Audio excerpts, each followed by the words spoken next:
The following is an archived podcast presented by the Branson and Hudson Foundation for Podcast Recovery.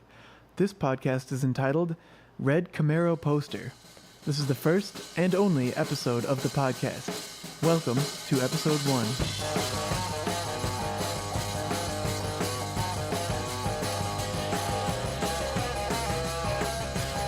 Welcome to Red Camaro Poster featuring the fellas coming to you live in our new time slot on Paramount TV, formerly Spike, the network for guys. The war on men worked, I guess, haha. No disrespect to Paramount. It is 3 a.m. and I am so happy to gift all you dudes out there with another badass episode of Red Camaro Poster. So sit back, crack a beer or 12, and get ready for 1 hour of live talk, no holds barred, real guys talk, just like at the local bar. And for our live audience, hope you boys enjoy the Red Camaro dancers. Stay tuned till next episode where Howard Stern is going to come on and talk about a tiny red acne bump they have on their butt until they cry and go to dental assistant school. I, of course, am the Toad, joined by my good friends, Paris Taylor, Kevo Kevin, and Peanut. Kev, how you doing today? I'm just here. I'm just kicking back with the beer here in the man cave with all the boys. I'm happy to be here. It's a pleasure to have you, Kev. Peanut, check in, my man. Hey, how y'all doing? Just relaxing. Peanut, you're looking as lively as ever. And Paris Taylor, my man, how you doing? Hey guys, just wanted to just real quick. It is Crash. I'm going by Crash now, so I don't know if you can whatever, update dude. Come on. Classic Paris. All right, fellas, Crash. let's get this stuff rolling right off the bat. And start going in for people who haven't seen the episode. We got a new time slot coming in.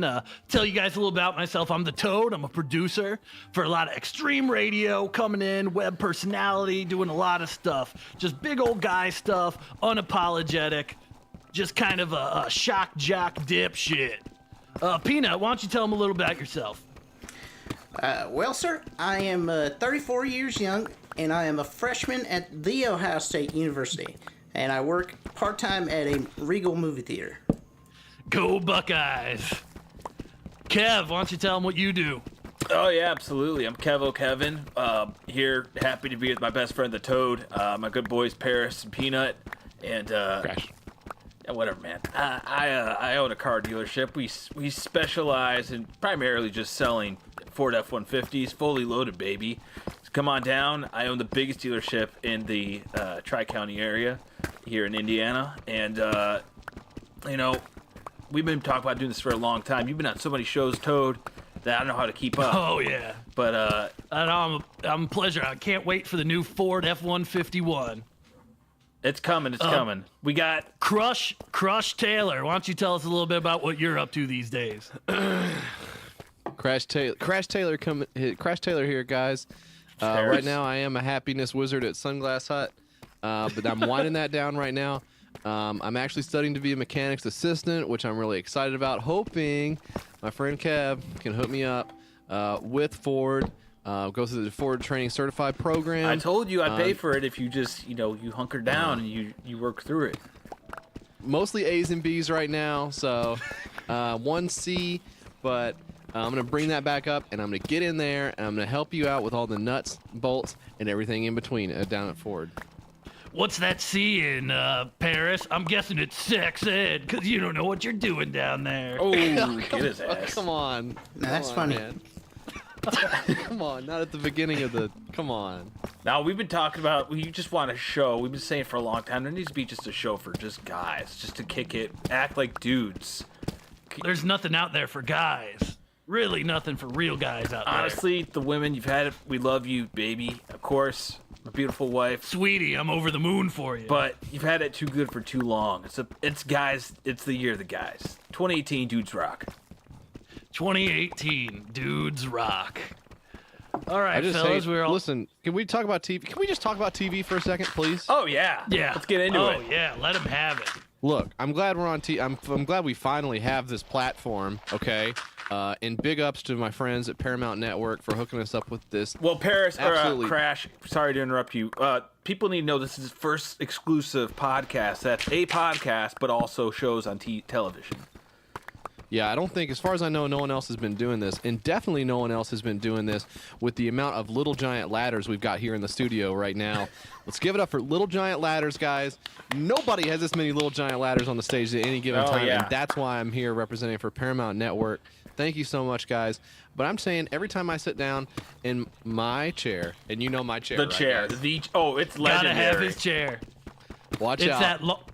That lawn chair you carry everywhere with you. AKA the fart receptacle. Oh, come on. That's because we're dudes, right? It's because we're guys, and this thing freaking reclines so fast. You think there's a freaking Acme rocket booster attached to the back of this thing? I'm freaking telling you. I'm looking for the Roadrunner running around up here. It's like, what? Yeah, he probably gets squished whenever he can recline the damn thing. But I'm telling you what. No, he never got. It was the coyote. The fuck? Do you ever fucking see Looney Tunes? It was the fucking coyote. Got splashed. It's blocked on my V-chip. Yeah, so. Oh, well. But sorry. So I'm watching TV. I'm watching TV. All right, I'm watching TV. Sit back, flip on the channel. What do you got? Let's see, channel 2. Let's see. This looks like this is the women's show for ladies. Okay. Yeah. What? Not good. Check, please. Yeah. How about you turn on the next channel? It's like, oh, the Kardashians' house. Turn on the next channel. It's like, oh, Kardashians 2. Yeah. Electric Boogaloo. Yeah. Like, what the fuck is this? Turn on the next channel, CMT. Hey, I mean, there's nothing wrong with CMT, brother. I like a little Alan Jackson, a little Chesney. Come on, Peanut. I love Kenny. Yeah, come on, Peanut. You turning me on to that stuff. You go to Faster Horse with me every year in Michigan.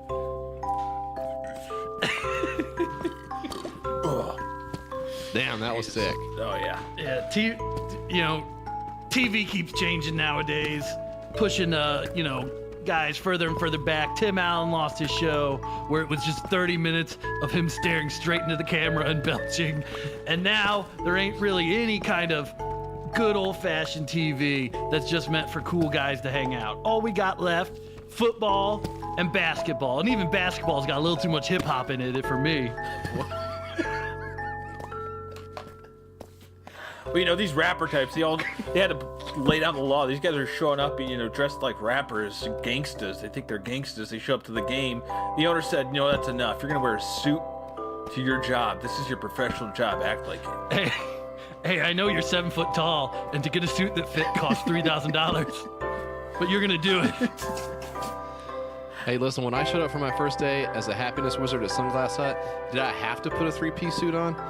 No, I did not. But I knew that for me to show professionalism so that people could buy from me and go home happy knowing these are the sunglasses that were intended for me and they fit the face of my shape in the shape of my face, etc.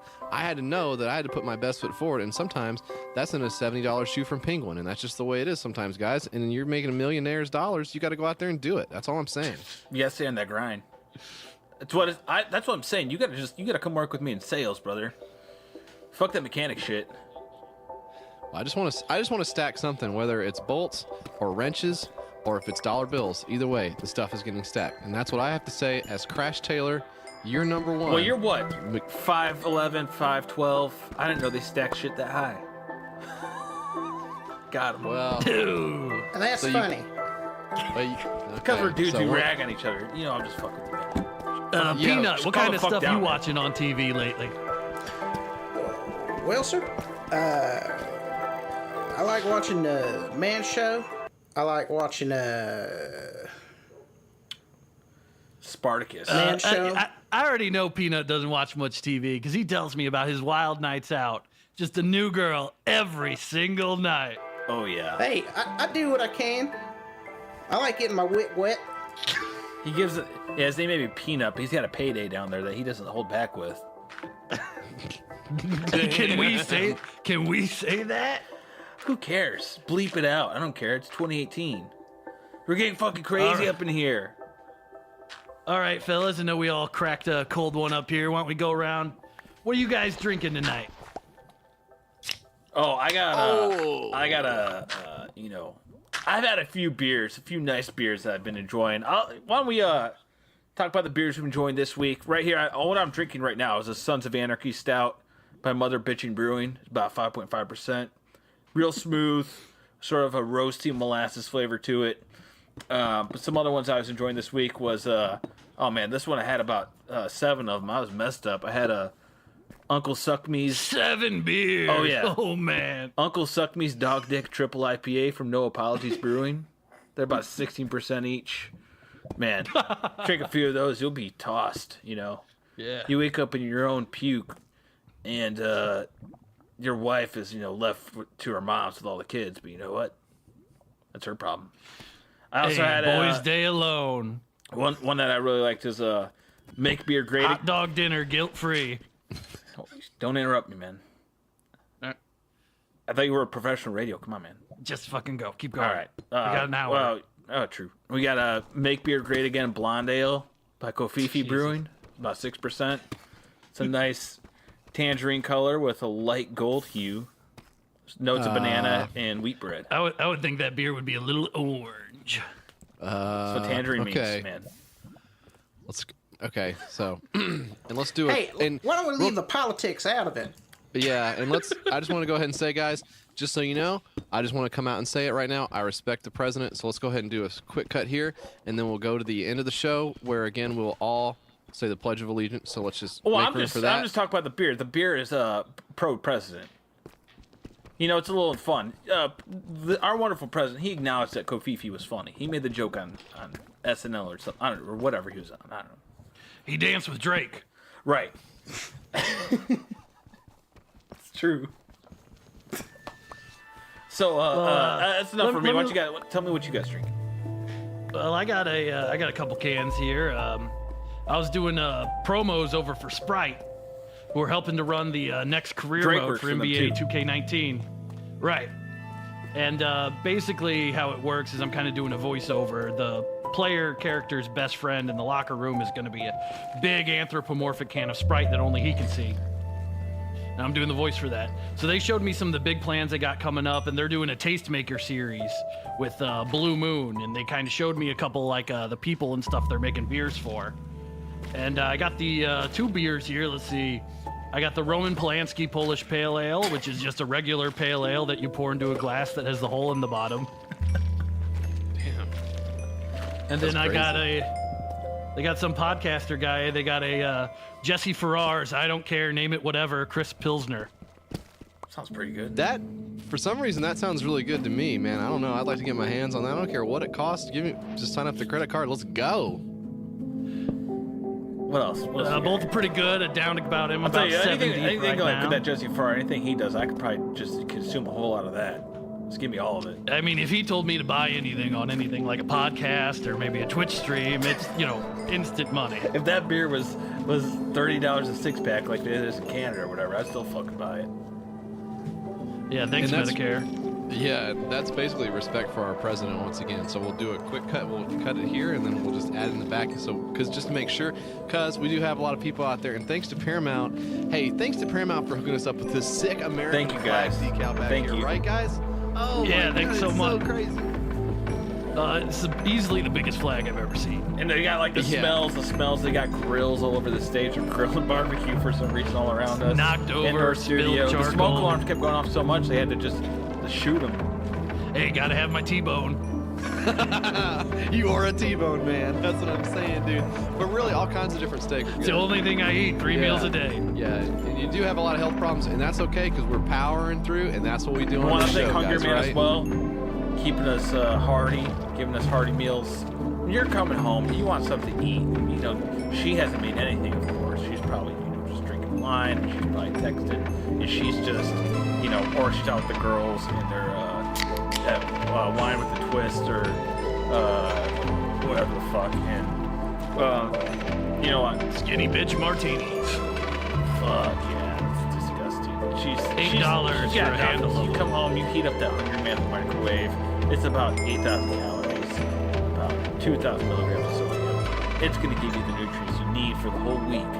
You can sit down, you can watch whatever, you can watch Spartacus, you can turn on, the new Superman movie, and just eat that bad boy, or 3. So thank you, Hungry Man. And, Thanks, Hungry Man. Thanks, Hungry Man. And what were we talking about? Shit. Okay, let's try to get back on track here, guys. What about beer here? Crash or Peanut, what are you guys drinking? Peanut, are you still in here? I think Peanut, like sometimes he does have to, he forgets to take his insulin. So Peanut, if you're there, just shake your arm a little bit so we can kind of get some movement out of you. If you're in a diabetic coma, we gotta take you to the hospital, Peanut. Come on now, dog. Hey there, Paris, I'm here. Man, I was just thinking about this beer I was drinking. It is the Rocky Drive Taken Wolf of Wall Street Stout.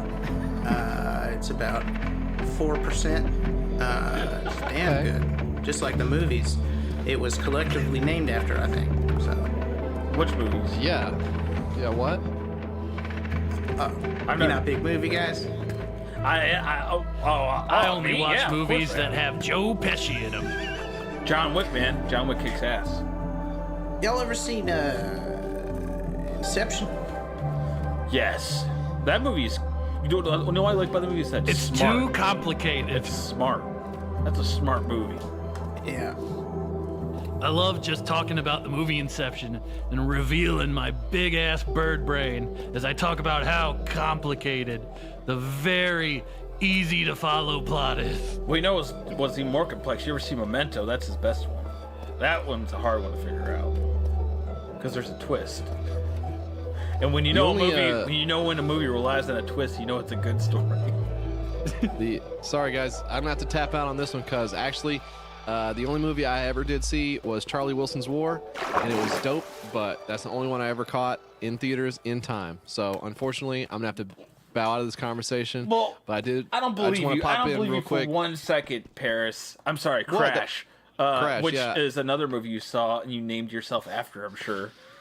No. Not the cool one with James Spader where he does the lady's leg wound, but the one with Matt Dillon where he's a racist cop. So, No. But it's okay that he's racist because his dad once hired a black guy. that's right. I mean, That's And the his dad moral can't- of and the his dad movie. can't pee. So, Crash, I don't believe for a second that you haven't seen like the best movies for dudes. 300 ring a bell? Come on. Avatar? Y'all seen Old School? Now that's a Wait. funny movie. What's funnier, that or Super Troopers? Liter of Cola? More of a beer guy. Old School works for me. Oh, hey, is Old School the one where Tom Hanks is like a diplomat Yes. and it's like Vietnam War era? Is that what Yeah. Old School is? Because that's Yes. the one I'm thinking of. it's not Vietnam era. Yeah, man. It was the 80s. The Vietnam era, the bloodiest war 70s, whatever. in modern American history. I don't know. They're all going to join frats while in Vietnam. You guys see American Sniper? That's a good war movie. You can just. My favorite thing is I watched the American Sniper movie, but I watched this YouTube edit where it erases all the dialogue. It's cool because he wore a backwards hat. And he was so dedicated to his job, he'd shoot kids. He didn't care. A lot of people couldn't do that, man. The soldier's I watched job. I watched the director's cut where he keeps saying, "Come on, come on," instead of saying "Don't do it," he says "Do it." And he's begging that kid to pick up a bazooka. Was that the one? Was that the one that came out in like 2007? And it was like, oh shit! It was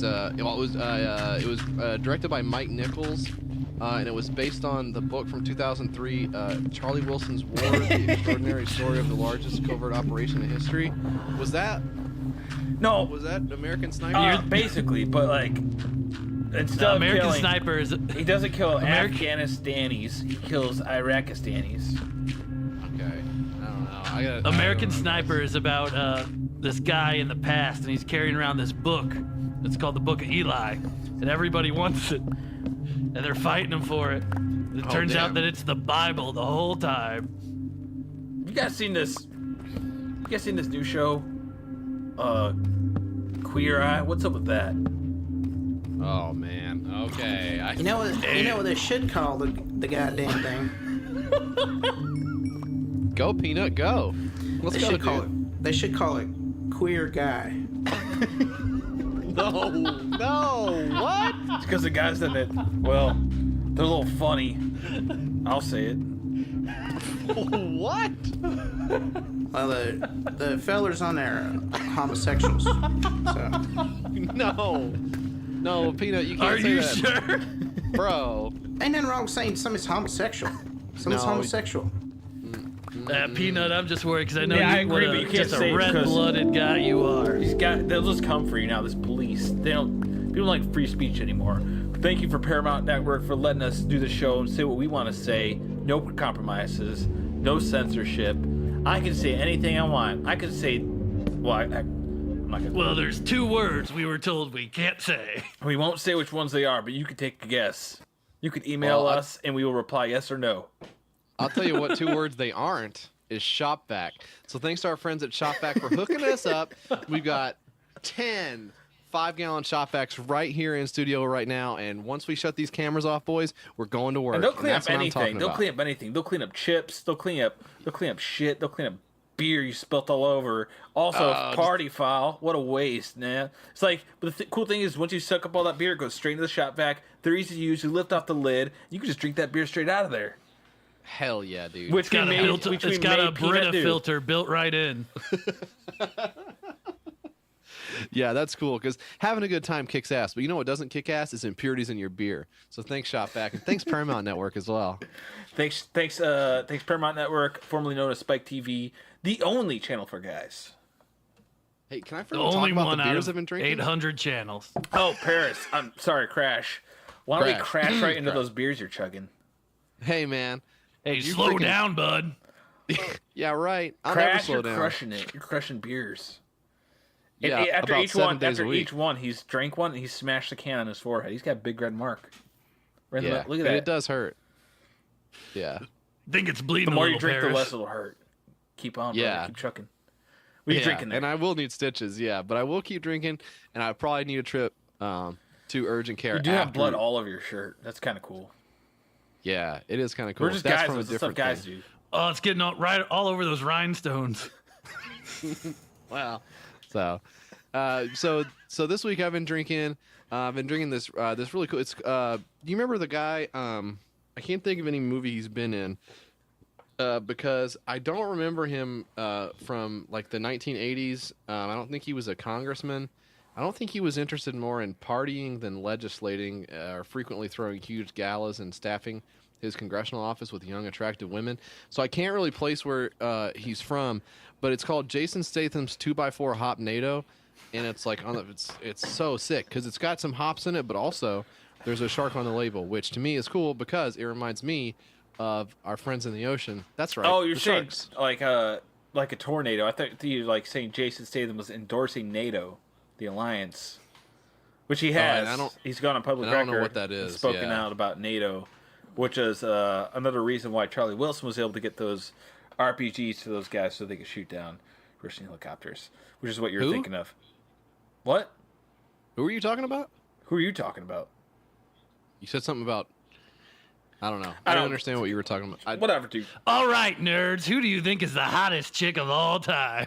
Oh, this is what I've been waiting on. All right, so, this took me probably about 20 years to figure out.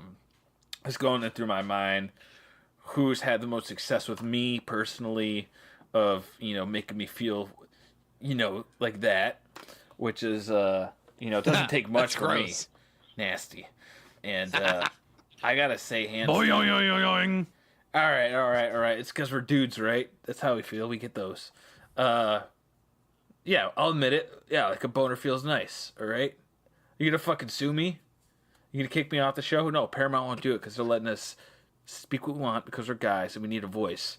Now, this one's been in my head for years, decades even, and I gotta go with the hottest woman of all time. It's probably Lara Croft, a.k.a. the Tomb Raider. Especially that mod on the yeah. PlayStation where you could, make her naked. Original PS1. PSX is what they call it now. Especially if you use an emulator. Do they really call it PSX? That's right.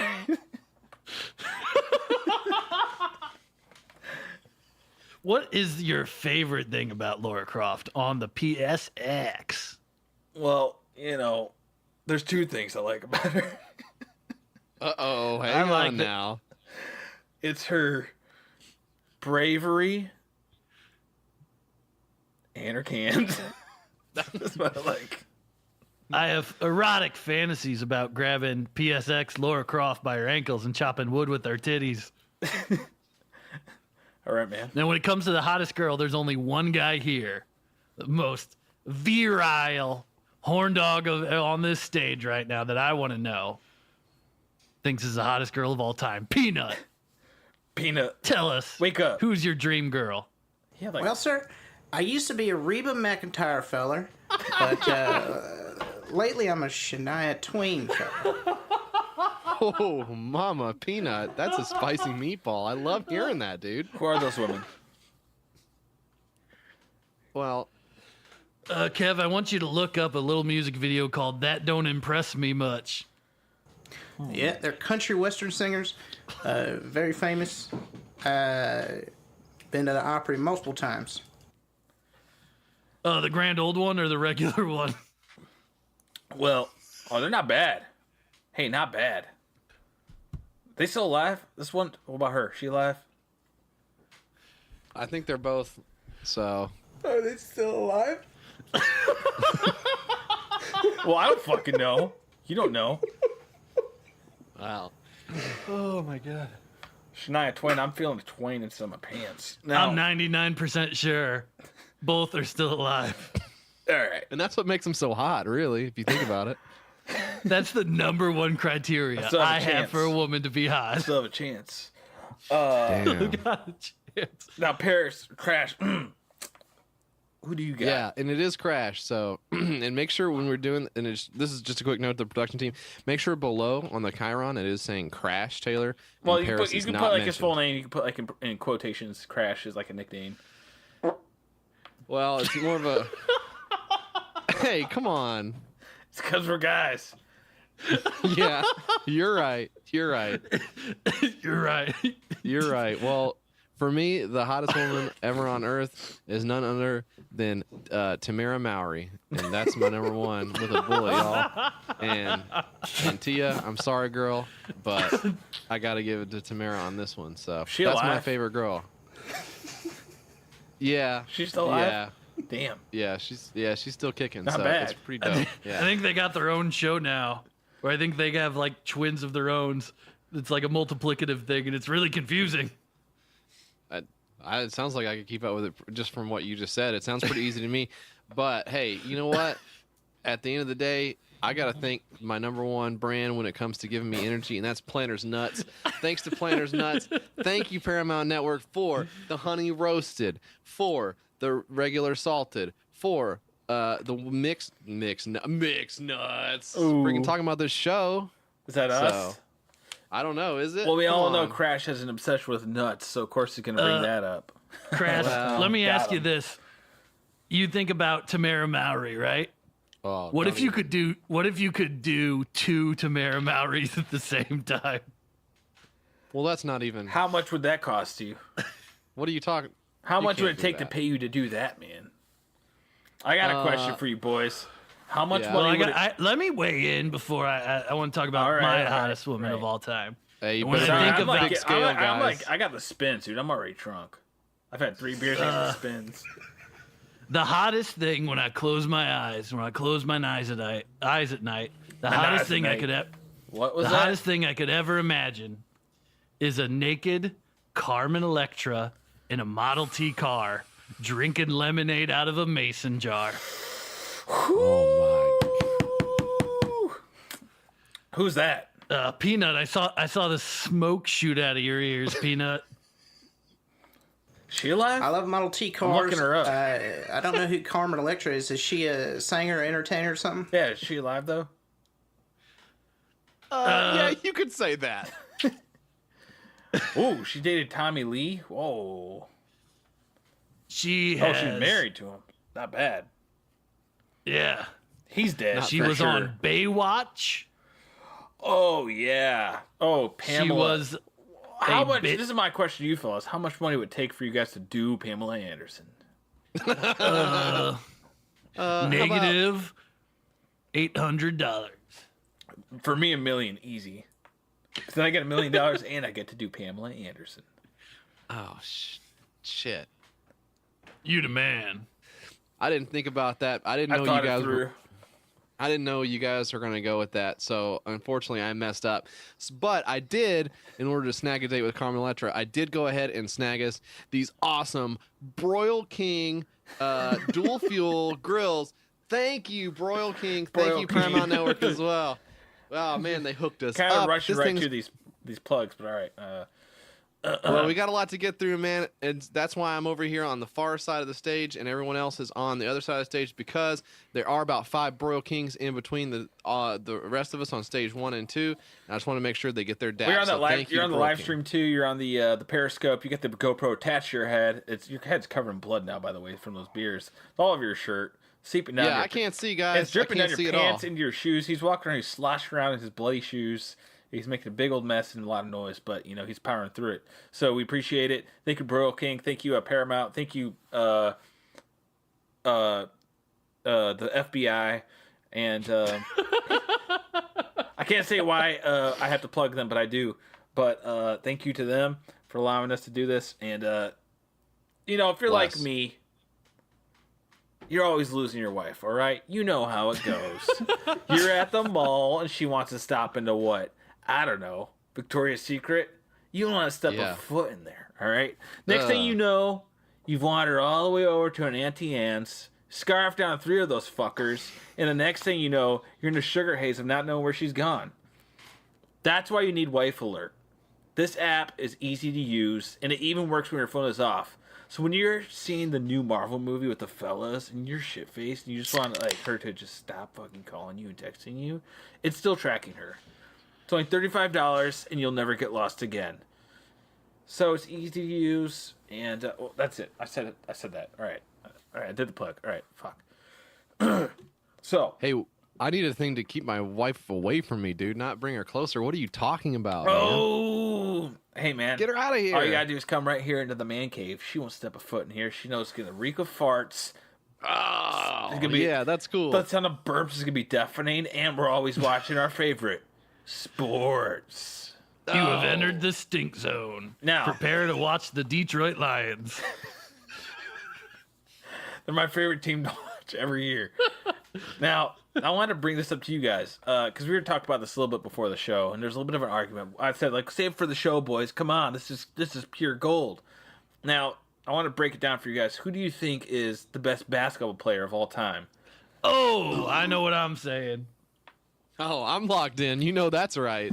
All right. Peanut, you a big basketball fan, or are you too busy romancing the ladies?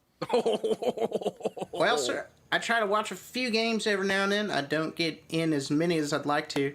I'm kind of busy now. I'm working on my veterinary degree at the Ohio State University. I don't know if I mentioned that. So that's what I've been doing. I always knew, Peanut, that in some way or another, you'd be chasing tail. Now that's our Peanut. Our Peanut, he went from plowing the fields to plowing. My favorite thing about Peanut, instead of laughing, he just says, "Now that's funny." Now, let's get back on track here. My favorite thing. Oh, fuck. Oh, I feel dizzy. Hold on. You okay, man? You need a wet towel? We got plenty of towels here. Shut up, dude. You can just drink. Fine. Just finish the beer. You're probably dehydrated. No, I smoked that cigarette too fast. Best basketball player of all time, right? Do you got an answer, or should I go first? Allen Iverson. Oh. Carried the Denver Nuggets and Carmelo Anthony. Went to the Detroit Pistons, carried them too. Complete legend. A lot of people talk about that crossover he did on Jordan, but people don't mention that Jordan put up 47 on him that night. All right, who you got? Yeah, I think those guys are good choices. All the guys that you just said. For me personally, I love an assortment of guys. Whether it could be any guy from Larry Bird to as well Mike Bibby. And all kinds of guys like that. But at the end of the day, for me, it's got to be my Uncle Roger, because I have never seen I have never seen anybody in the NBA, and this is serious. This is for real, guys, and this is true. I have never seen a man in the NBA perform a dunk on a 6.5-foot goal with a cigarette in his mouth and behind his ear at the same time. And until they're allowed to do that in the NBA, I don't personally think anyone is going to go toe-to-toe with Roger anytime soon. So shout out to my man, Roger. Rest in peace. He has passed away, unfortunately, but I know he's up there balling with God right now. Oh, I'm excited to look up that YouTube highlight reel that has 37 views. For me, I only got one guy. Let's hear it. 4-time NBA MVP, the all-time leader in both dunks and three-pointers. From your Phoenix Suns, straight out of the College of Central Michigan, Thunder Dan Marley. Yeah, that makes sense. Great role player. Is he alive? Let me check. Yes, he is still alive. That's what I'm talking about. Thunder Dan. Honestly, Thunder Dan Marley. I thought you might have gone There was a with, lot like, of close seconds. I thought you might have gone with Pistol Pete Maravich. He might have been the GOAT. He's a little too much of a show off. I'm more, even then, my second best guy, Bill Laimbeer. Just the way that, people say Jordan's the best ever, but Bill Laimbeer beat the shit out of him, He'd drive the lane, and Bill Laimbeer would clothesline him like a wrestler, and I would think, oh, that guy's better than him because he's on the floor and that guy's standing up. And it's crazy because he's a white guy. It is crazy. It's also crazy how my top 10 basketball players of all time list is all white guys. It's because they're underrated. Now, somebody's got to even the balance. Now you got some tips. You got some tips for all of us fellas out here, Toad. You've been talking about this. Something you compiled over years of your enormous wisdom. We were talking about this before the show. Right. You got some, what did you call them? Call them pimp moves. Now, what's a pimp move? When your wife makes you hold your purse so you hit a 3-point stance and fire it into the garbage can 28 feet away. Only pimp if it hits. Pimp move. And I want the producer, when you guys hear that, after I say pimp move, you need to do the air horn sound. Right. So just should we do something so they know when to hit it or what? You'll figure it out. Now, yeah. All right, this will be it. You order a burrito in line at Chipotle, and when they start putting the meat on, you say you changed your mind about the meat and you want a different meat instead. They won't take the meat off of it, but they'll add new meat and won't charge double. Pimp move. It's like putting two of the same drink that you bought into your drink holders, just capped off. It's when your wife leaves you and you can eat whatever you want for dinner, dude. Plain hot dogs, not even mustard because it's made from a plant and it's a vegetable. Pimp move. Eat a tray of 40 pizza rolls cooked in the oven. No other compromise. Not in the microwave because they're too squishy. Dip them in the Midwestern sauce, which is what I call ranch dressing. What do you guys got? What do you got, Paris? Crash. Peanut. Okay. So on here I did have written down initially, I did have come up with a nickname for yourself and force all your boys to call you that name, and make sure that if they call you your regular name instead of your nickname, that you do have to go full flex on them and put them in headlocks. But I did go ahead and mark that out because I feel like it's already accomplished. So in that sense, pimp move. Oh, yeah. See, that's not bad. Peanut, what's the most badass pimp move you got? Well, sir, when you're working at... So you guys told me to... And thank you for having me on the show. I'm 34, like I said, and I love hanging out with new people. You guys are the first people I met while we was going here. And I just thank you so much for having me on here. Now, pimp moves I had written down here. When your manager leaves early at the movie theater... And you can sneak nacho chips. And you can put a little jalapeno on top. Are you just Peanut, are you just talking about are you seriously just talking about eating while you're at work? Is that what you're saying? Pimp move. It's not bad. I love nachos. Especially if they're free. That's pimp. I guess.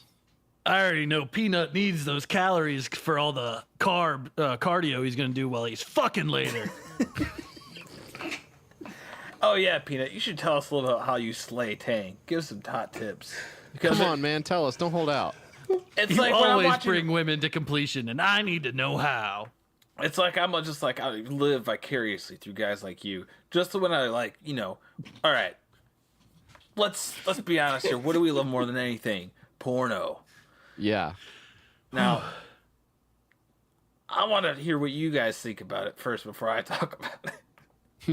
Okay. Who's gonna do this one first? Come on, guys. Let's hear it. Oh, yeah, let's see Pornhub or RedTube. Who's gonna say? You got tits, you got butts, you got. Let's start with that. Who's an ass man and who's a tit man? And the only person I want to hear from is Peanut. Well, let me interrupt to say that I'm both, baby. Well, for my money, ain't nothing better than a big old pog ass. You seen these damn things? No, what's that, man? What did you say that was? It's called a pog ass. What does that Ass stand type. for? Peanut, you are on one tonight, dude. Dang. Peanut, slow down. Good lord. Let us Save catch our some breath, beer. Peanut. Save some beer for the rest of us. He drank a whole case already. And then I'm Jason's so saving thirsty. shit. He's 24 beers deep. Well, like I said, I am 34, so I had a lot of practice. You guys are younger than me. Another type of porno I like. I think my mic stopped working. You guys hear me all right? You're fine, brother. You're fine, brother. Let's Come just on, hear spit it out, Peanut. Let's hear it, bro. What other kind of pornos you We're on the like? edge of our seat. Y'all ever seen them pornos that are a couple of fellas there, and then a girl that, walks dude? in? Yeah. Couple of fellas there, and then the Tag team. Yeah. Yeah. Sometimes they'll get the camera reel up inside there. It's like, what are we doing here? Wait, is this something? You're saying this is one of your favorites, dude? I love it. I can't get enough. Okay, man. Whatever you say, Peanut. You're a straight up freak, bro. I can't believe it. Well, Peter Toe was telling me, he's telling me a little bit before how he saw one of those, but it was like there's something weird about it. Like he said, they're like omitted something. It was like it was kind of like something they're trying out, I guess. But there's like no chick or. Yeah, there was one where it's just two fellas. I think it was a type of blooper or something where they forgot to tell the woman to come in or something. I don't know what's going on, but there's a pizza guy at the front of it. The pizza guy comes in. They sit down. They start making love. Pizza guy gets up to leave. Leaves the pizza there. Free pizza. I thought that was pretty cool. Got a free pizza. So you out think of it was like a goof, like one of those bloopers? That's funny. That's pretty funny. That's hilarious, Peanut. Damn. Oh man, Pete's got the best taste. Yeah, he does. He's the one who's always making us every Peanut, slow down. every Tuesday. He makes us go to Hooters with him, and he says like, well, when we go there, he's like, well, the girls let you take pictures with them, and it's you have like 500 pictures on their wall there, just you and them girls. Guilty as charged. You go to the Columbus Hooters, and it is a straight peanut wall. Well, they And have his at that particular spot. They have a special appetizer. It's called like Peanuts, and peanuts. chips. And it's just like chips that you dip in peanut butter. I don't get it, but They have It sounds weird, but it's so good. They have pictures of Peanut chronologically through the years as he's there, and his hand gets about a centimeter closer to their shoulders every single time until finally, the age of 34, he is touching their shoulders during the picture. it's been a long Now, road. And we met Is Peanut. that a pimp move or what, guys? We met Peanut when he was like about what, 15 years old, and he was he looked older than me. He had a full 5 o'clock shadow. He he had made his own wealth already, and He was wearing a red silk button-up shirt with only 2 buttons buttoned up. The triangle-shaped Nick Cave chest hair bursting out. that's why Peanut he's working on a college degree now because he said he never got the one that he wanted. He was a made man, so he can afford it. He attends the OSU, and he's good friends with the coach there. Hey, Peanut, are you still riding around that lowrider bicycle with the chain link as the handlebars? Oh, he just keeps tapping down on us. Oh, that's one of those sexy nurses coming here, but I don't think they're actually, registered nurses. They're not they're just actually nurses. It's the red Camaro dancers, and I pick them up mostly at car washes. I'm gonna start needing to see some ID on these girls, Peanut, because they do have a lot of needles with them, and I do want to check out and make sure that you're getting the medicine you need. All right, homie? Another good old type porno is ladies who twist your nuts up, kicking your balls and everything. I've never seen that kind of thing. You're off the reservation, my man. What are you talking about tonight? I think Peanut needs a cold shower. Oh, yeah. Or maybe another cold hard beer. Oh, I think he's had dudes. 27 of those already. He's opening 28 right now. Holy smokes. Go for it. It's been not even an hour yet. He's already... Who's going to drive Peanut to the hospital? Maybe we'll all go. We'll open up a case in the ambulance. How about that? Oh, yeah. Now that's funny. Hope he gets a hot nurse, too. Because Peanut's going to lay pipe. Which could also mean taking a dump. I'm not... Laying pipe can mean both taking a dump and having sex. And I think Peanut's going to do both tonight. Because we're guys. We're gross like That's that. what guys do. We're fucking The nasty. most erotic thing like a 2004 era Tucker Max male could ever imagine is a blumpkin. Am I right, fellas? Oh, that shit's epic, brother. That shit's nasty. It's so sick, but it feels so wrong, but like it feels so right too. Am I right, guys? Every time I'm having sex, I barely even see the woman, and I'm like, I can't wait to tell the boys I had sex later. You're thinking the whole time, let's just get this over with, because I got to text the boys. I'm closing my eyes. I'm imagining a smoking grill with a big T-bone on it, and then I finish the deed. On the hood, what? Michelle Pfeiffer? I hope so. Ooh, I just Faith Hill. Who? I imagine a big White Snake video, and then it's game over, buddy. Now you're just, oh man, you're texting all the boys. The eagle has landed, and then you immediately fall asleep. The biggest pimp move you can do is fall asleep 5 seconds after ejaculating.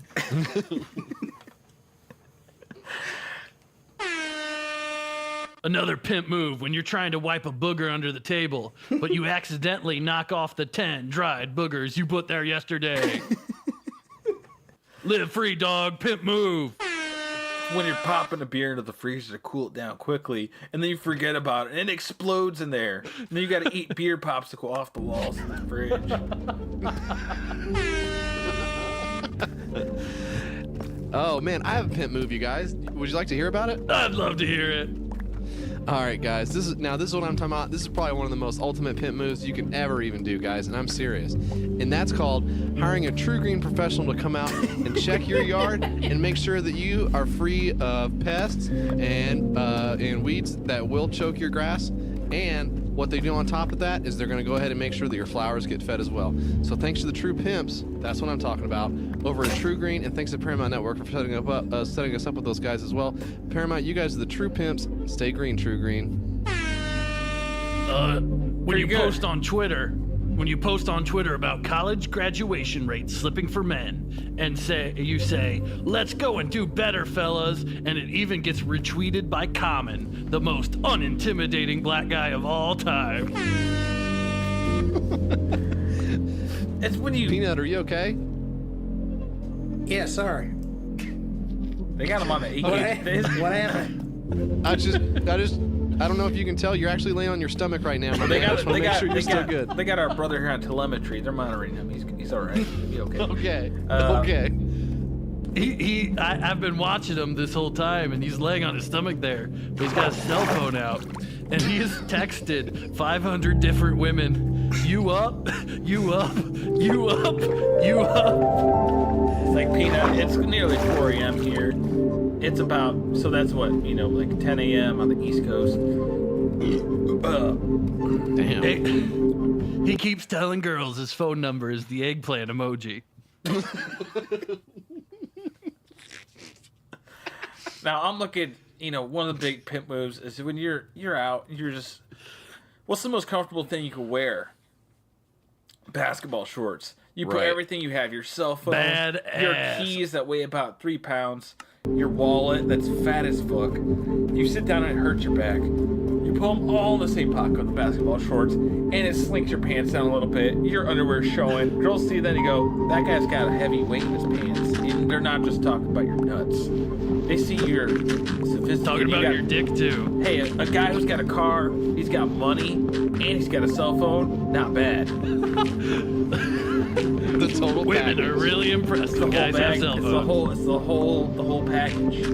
If you're gonna wear gym shorts, make sure you wear the gym shorts that are so old that the string fell out of the front. So when you put anything that weighs more than 2 ounces in your pocket, it shoots them down at 100 miles an hour to the floor. And then your One of the other things I like to hanging out.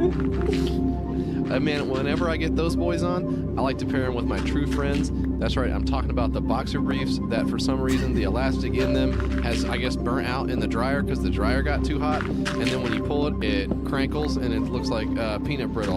And those are my favorite boxers to wear. I don't care what day of the week it is. I'm slapping those homeboys on and they stink like a mug, too.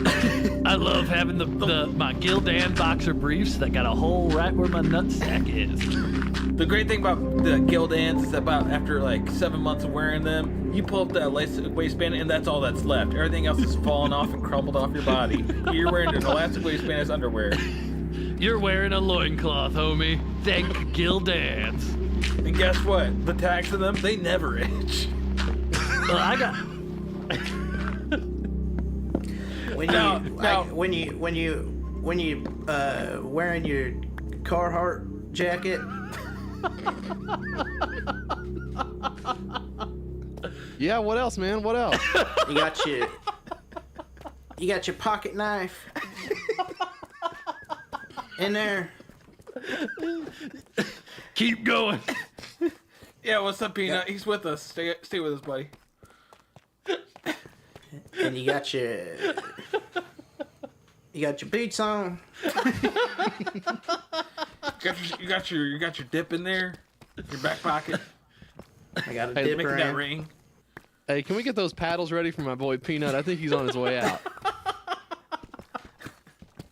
Just get a horseshoe of that good skull wintergreen in there, my man, and you'll feel right as rain.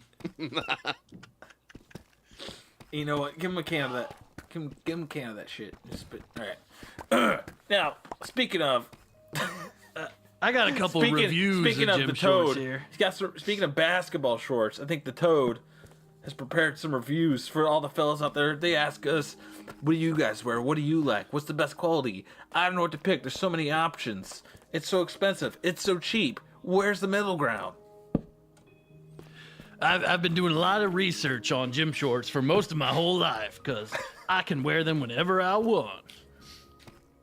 And I just got 4 new brands, and I kind of wrote reviews for them. Y'all feel free to chime in whenever.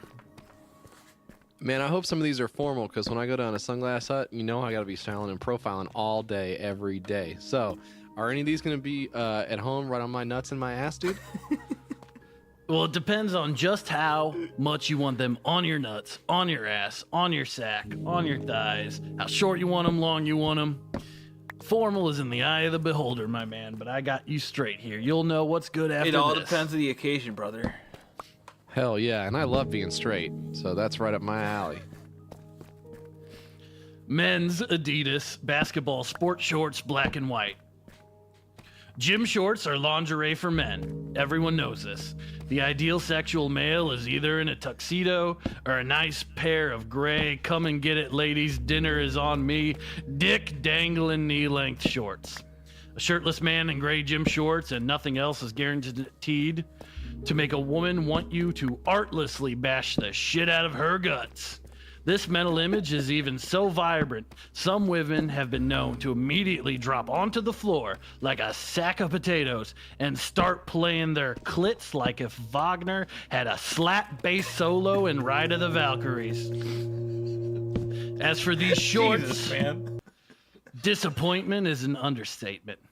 I don't know if the short testers at Adidas have got tiny little mushroom tips or what, but I felt immediate discomfort upon putting these on. Typically, gym shorts allow for great room of mobility by having a looser, more comfortable fit. These gym shorts are millennial nightmares that make even the journey to scratch the sack an endeavor. I got spotted like 3 times. Aesthetically, they're all right. I like them. Clean, simple. They handle chili spills pretty good with minimal staining. Even my wife found them unappealing, saying to me, "I think if you begged my father, he would give you a real job." May not sound like it, but I know it was about the shorts. 2 out of 5 stars. Damn, those sound whack as hell, dude. Very disappointed in the Adidas Corporation. All right. Start with the bad ones and with the top ones. Let's keep going. Let's keep going to Nike Dry Fit Layup Athletic Shorts.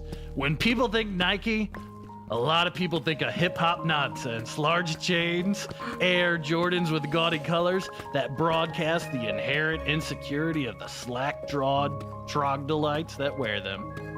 I think that's unfair, but not for the reason I probably should think it's unfair. Nike presents a reasonable gym short that is subtle and pleasing. It doesn't draw attention to itself. I got myself a nice, reasonable gray, and first thing I noticed was the generous room granted in the penile region, the swift side-to-side agility, and how they barely showed my ass cracked as I reached down in the fridge. Well done, Nike. 3.5 out of 5 stars. Not bad. Damn. Nike bringing the high heat. I love it. I wouldn't say Nike really did best. We'll have to see. Let's move on to Under Armour men's athletic shorts. Ooh, the underdog. This was definitely a dark point for me. The rage I felt at these shorts cannot even be comprehended. The material was loose, thin, and every angle my bulge looked weak, lethargic. There's no way my wife would ever fuck me in these shorts. I felt them sapping my strength, making me weak, emasculine. Felt like I was being hazed by these shorts, and an unnamed audience was laughing. Even now in review, I'm shaking with rage. I've elected to summarize the review of these shorts with a short poem. White rim, blue body, knee length, no escape. The dark trees of a lonely forest croak and bend from the weight of the storm. The sepia-stained photographs of yonder in the family parlor fade to skeletons as the storm passes. Nothing will ever be the same again, but you knew that, didn't you? When will the tyranny of Under Armour be over, Armour? Wow, that sums it up. That's haunting as hell, my man. I don't want to end on a dark note, and I have one more pair here that immediately after taking these off, I put these on, and it reestablished my faith in humanity. And one men's center court basketball shorts, bright red.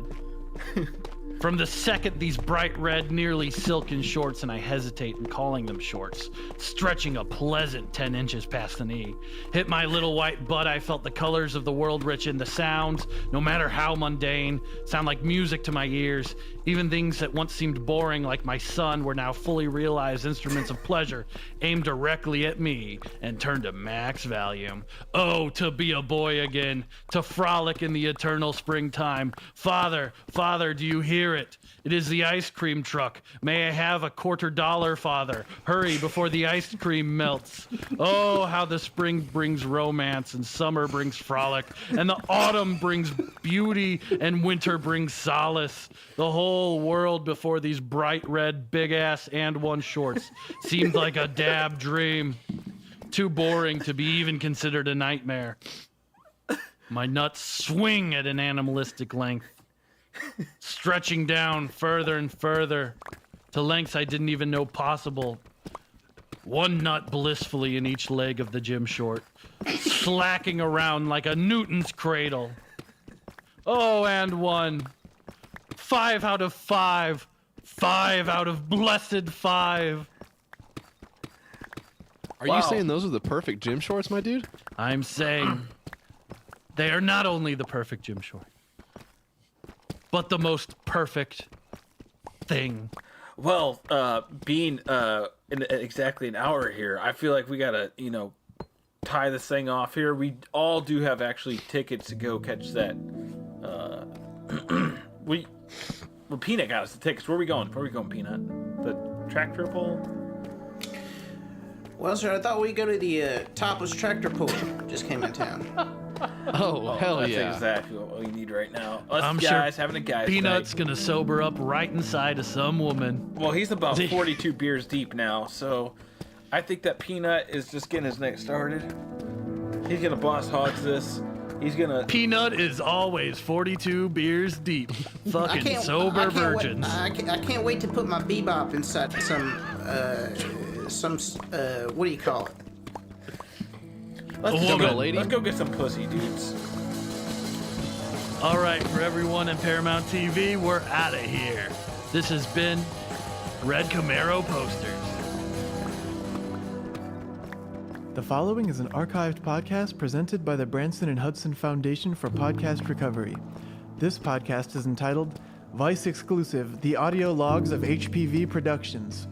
It is the first and only episode of the podcast. Welcome to episode 1.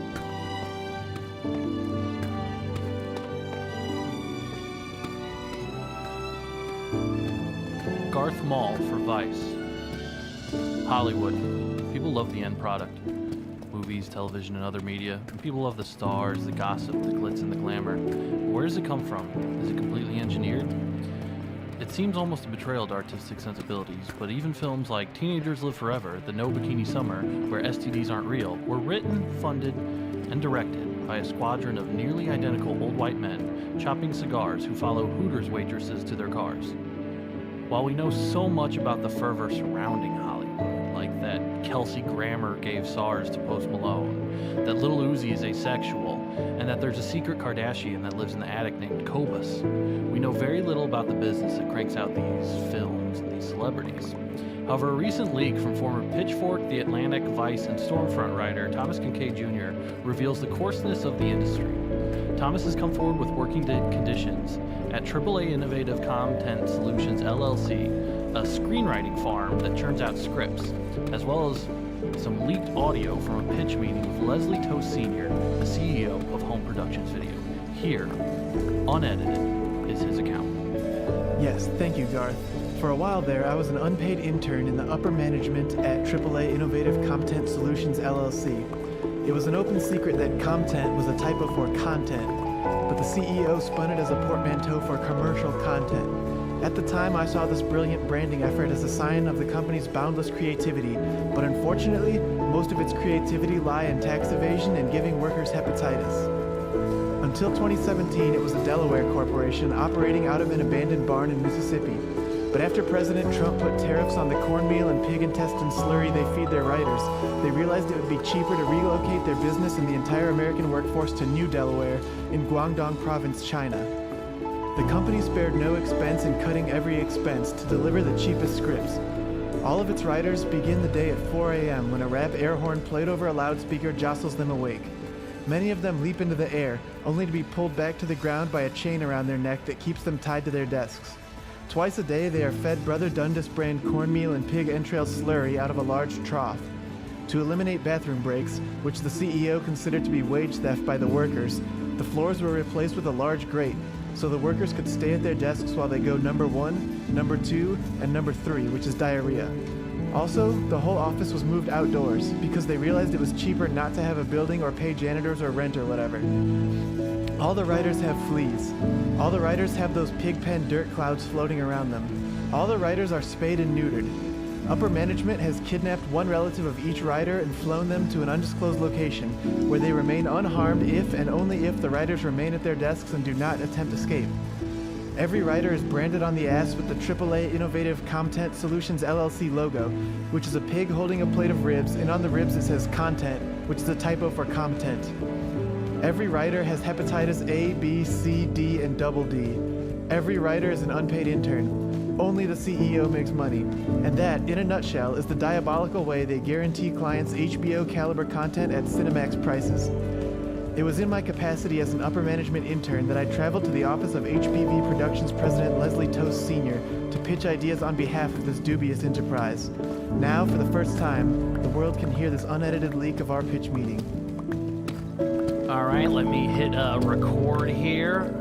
All right, HPV Productions. My name is Leslie Toast Sr. I'm recording this for the Shanghai office.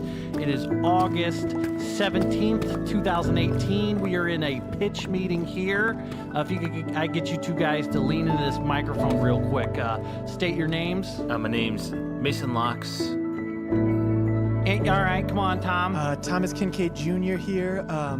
I'm an unpaid intern in an upper management position at AAA Innovative Content Solutions, Inc. Now, was I supposed to say what I do? Or just say what you do. Listen, I'm just recording well, this for I'm a screenwriter. All right? I previously pitched for Magnolia, A24, and Annapurna Pictures. Fortunately, none of them want to hear what I had to say, so I've been thankfully picked up here at HPV. So I'm hoping you guys are happy to have me.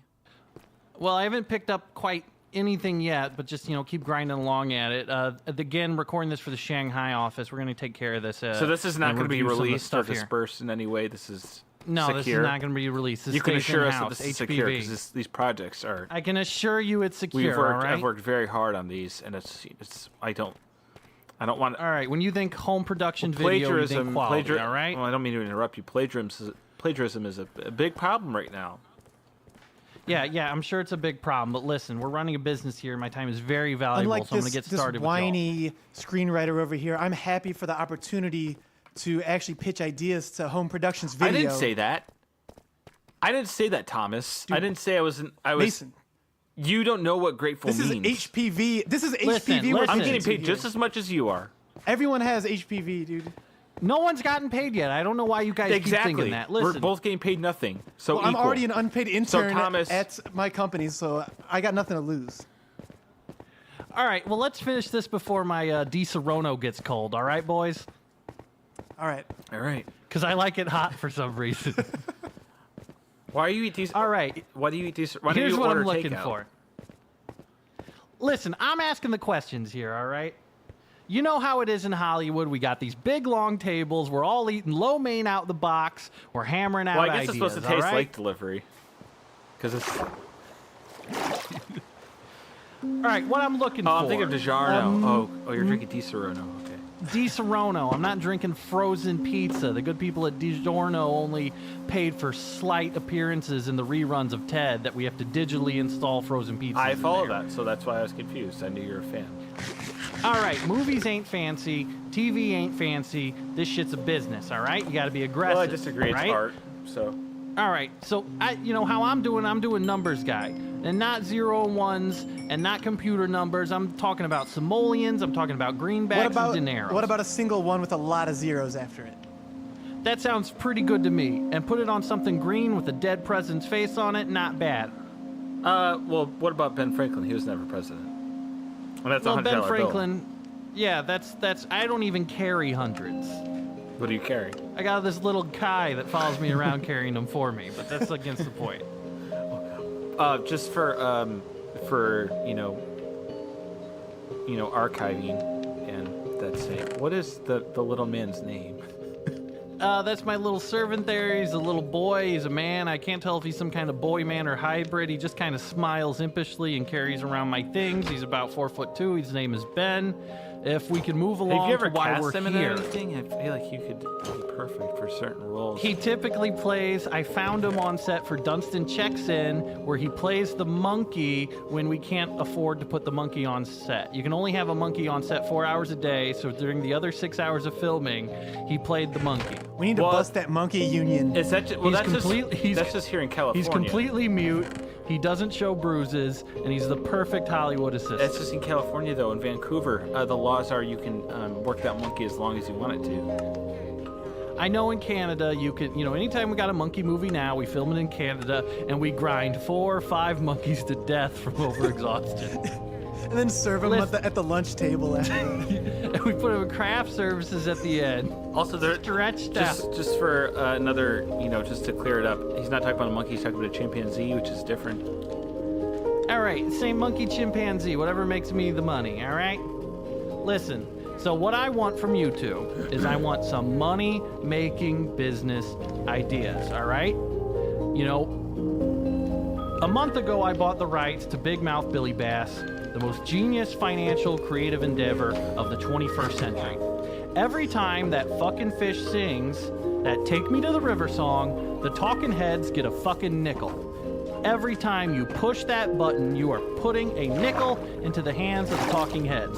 Now, people will talk about what other songs they did or anything like that. Doesn't fucking matter. 98% of the income of the talking heads comes from people pushing the button on a Big Mouth Billy Bass. All right? And I have the rights to do whatever I want with that. Gritty reboot of Big Mouth Billy Bass, anything I want. But I bought that for pennies on the dollar.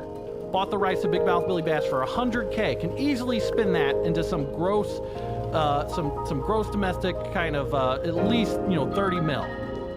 So those are the kind of ideas I want. I want fucking empires. Fucking empires were built on that fucking singing fish. So you're saying you want us to take sort of gag gifts or sort of trendy gifts from like 2002 turn them into hour-long and make like a 2-hour movie out of it, or? I'm talking Furbies. I'm talking skeletons that sing a scary song, I'm talking about Santas that maybe gyrate a little bit and their pants fall down. They're wearing heart-shaped boxer shorts and they come back Tickle up. Me Elmo. I can see a gritty Tickle Me Elmo. Maybe he's a prostitute. And I'm looking at you and I'm telling you, you guys are 2 limp-wristed creative fucks. No offense, all right? But you're really ugly, you look dorky, you don't have any masculine energy at all. You're about 130 pounds. No offense. But you look like big, stupid, pussy wimps, all right? Thank you, sir. I'm honored to be here. I'm more honored to be here, thank you. So Mr. don't Leslie Toast Sr. pitch me, all right? I'm telling you now, I'm going to kick you right out if you pitch me some fucking dumb show ideas. Okay, fine. We're talking about merchandise, huh? Okay. About a bunch of... All right, remember that guy? Do you remember that guy, Bart Simpson, who was on all like the merchandise in the 90s? Disgusting. Those were awful. I remember that Bart Simpson boy, yes. Remember on The Simpsons how they used to kill Bart Simpson in every episode? Right. Those grades are terrible. He deserved it. What about like a PBS interview thing where the guest kills Charlie Rose at the end of every episode? All right, that sounds interesting if I can get The Rock to play Charlie Rose. Can you get Big Mouth Billy Bass to do an interview show for like an hour? I think we might be able to do something like that. It just depends on the script. I mean, That's I don't why mean you to guys are talk here. out of my place, but what's in his contract? Like, what is he obligated to give you? Well, if you know this about the Big Mouth Billy Bass, is he's not a sentient human person. He's more of a animatronic fish. Are you sure about that? Because I've seen him do some fucking phenomenal live performances. I've got bootlegs of like full shows of his. I'm not sure on the details of it, but if that fish is sentient, then technically he is my slave. Well, he was like dating Fiona Apple for a minute. So, you know what? In this town, who hasn't? Dude, I don't mean to say that like fancy executives like you don't go out and see shows like us normal screenwriters do. But I can tell you've never seen Big Mouth Billy Bass do a live show, or else you'd be like fucking floored by the stuff that guy can do. He doesn't have I time think for I'd that, be all Thomas. right. He doesn't have time for these things. What I'm saying is, I don't want you guys to pitch me a bunch of ideas about bisexual kids finding themselves during a particularly wonderful brunch, and I don't want shit like that. I want some shit with The Rock in it. You film one scene in China to get the international market, and you get me some fucking money, all right? It's a lot of pressure. I want that Big Mouth Billy Bass money. Capiche? Let's well wet this money. I don't know. I don't know if I'm willing to sacrifice my artistic integrity and writing ability to sell out for these franchises. But when you put it that way, let's do it. Listen, look at, you don't want to sell out. Everybody always says that stuff till they come in my office. You see that painting on the wall? Yeah. Describe it to me. Well, let me get Thomas to take a crack at it. It looks like it's actually sticking out of the wall a little bit. That's right. There's a red button on it. Looks like you could press that button, and it might spring to life. The brushstrokes maybe- are very interesting. There's a darker forest green and a lighter green turning to like a white hue. It's almost like a trophy, like something you might have hunted or fished up. That's the original prototype of Big Mouth Billy Bass. Back then, they were workshopping Holy it as shit. Big Oh Mouth my William Bass. The problem with it that didn't work is it only sings Puddle of Mud. But do you know how much that robot fish is worth up there on that wall? I'm just 20, 30 bucks? I'm spitballing here, but I'm gonna say about $250. You're exactly right. We're talking about $250. You want to make $250 Billy Bass kind of money? You stay here and you make movies with me. Dude, I feel amazing being in the presence of a legend like this. Like, when Eric Clapton saw Hendrix, and it was like, oh shit, like I thought I was a blues legend, but this guy's better. That's how the Talking Heads felt when they saw Big Mouth Billy Bass do Take Me to the River live. And that's how I feel right now being in the shadow of this legend. You know, you guys remind me a lot of myself when I was your age. Naive, had ideas that were stupid, about 130 pounds. But guess what? Nowadays, I bought my very own limo and I drive it myself every day, everywhere I go. Driving myself around in my own luxury limo. All right? You guys can get there. All right? So let's go make some money. Well, I kind of feel like I don't know about Thomas, but I kind of feel like maybe in this town and such a towering legend like you, I'm kind of conflicted. I don't know if I'm selling my soul away to, you know, just like a strong and powerful guy who takes advantage of people and probably is a pedophile. But you know what? I'm willing to take the risk. Let's do this. What do you think Big Mouth Billy Bass said when someone dropped him in the water? He said, let's wet this money. That's what that phrase He means. was asking you. You know, I want you to imagine me as a large animatronic fish right now, and I'm looking at you and I'm telling you, take me to the river. All right? All right. Take me to the river. I'm going to wet this money.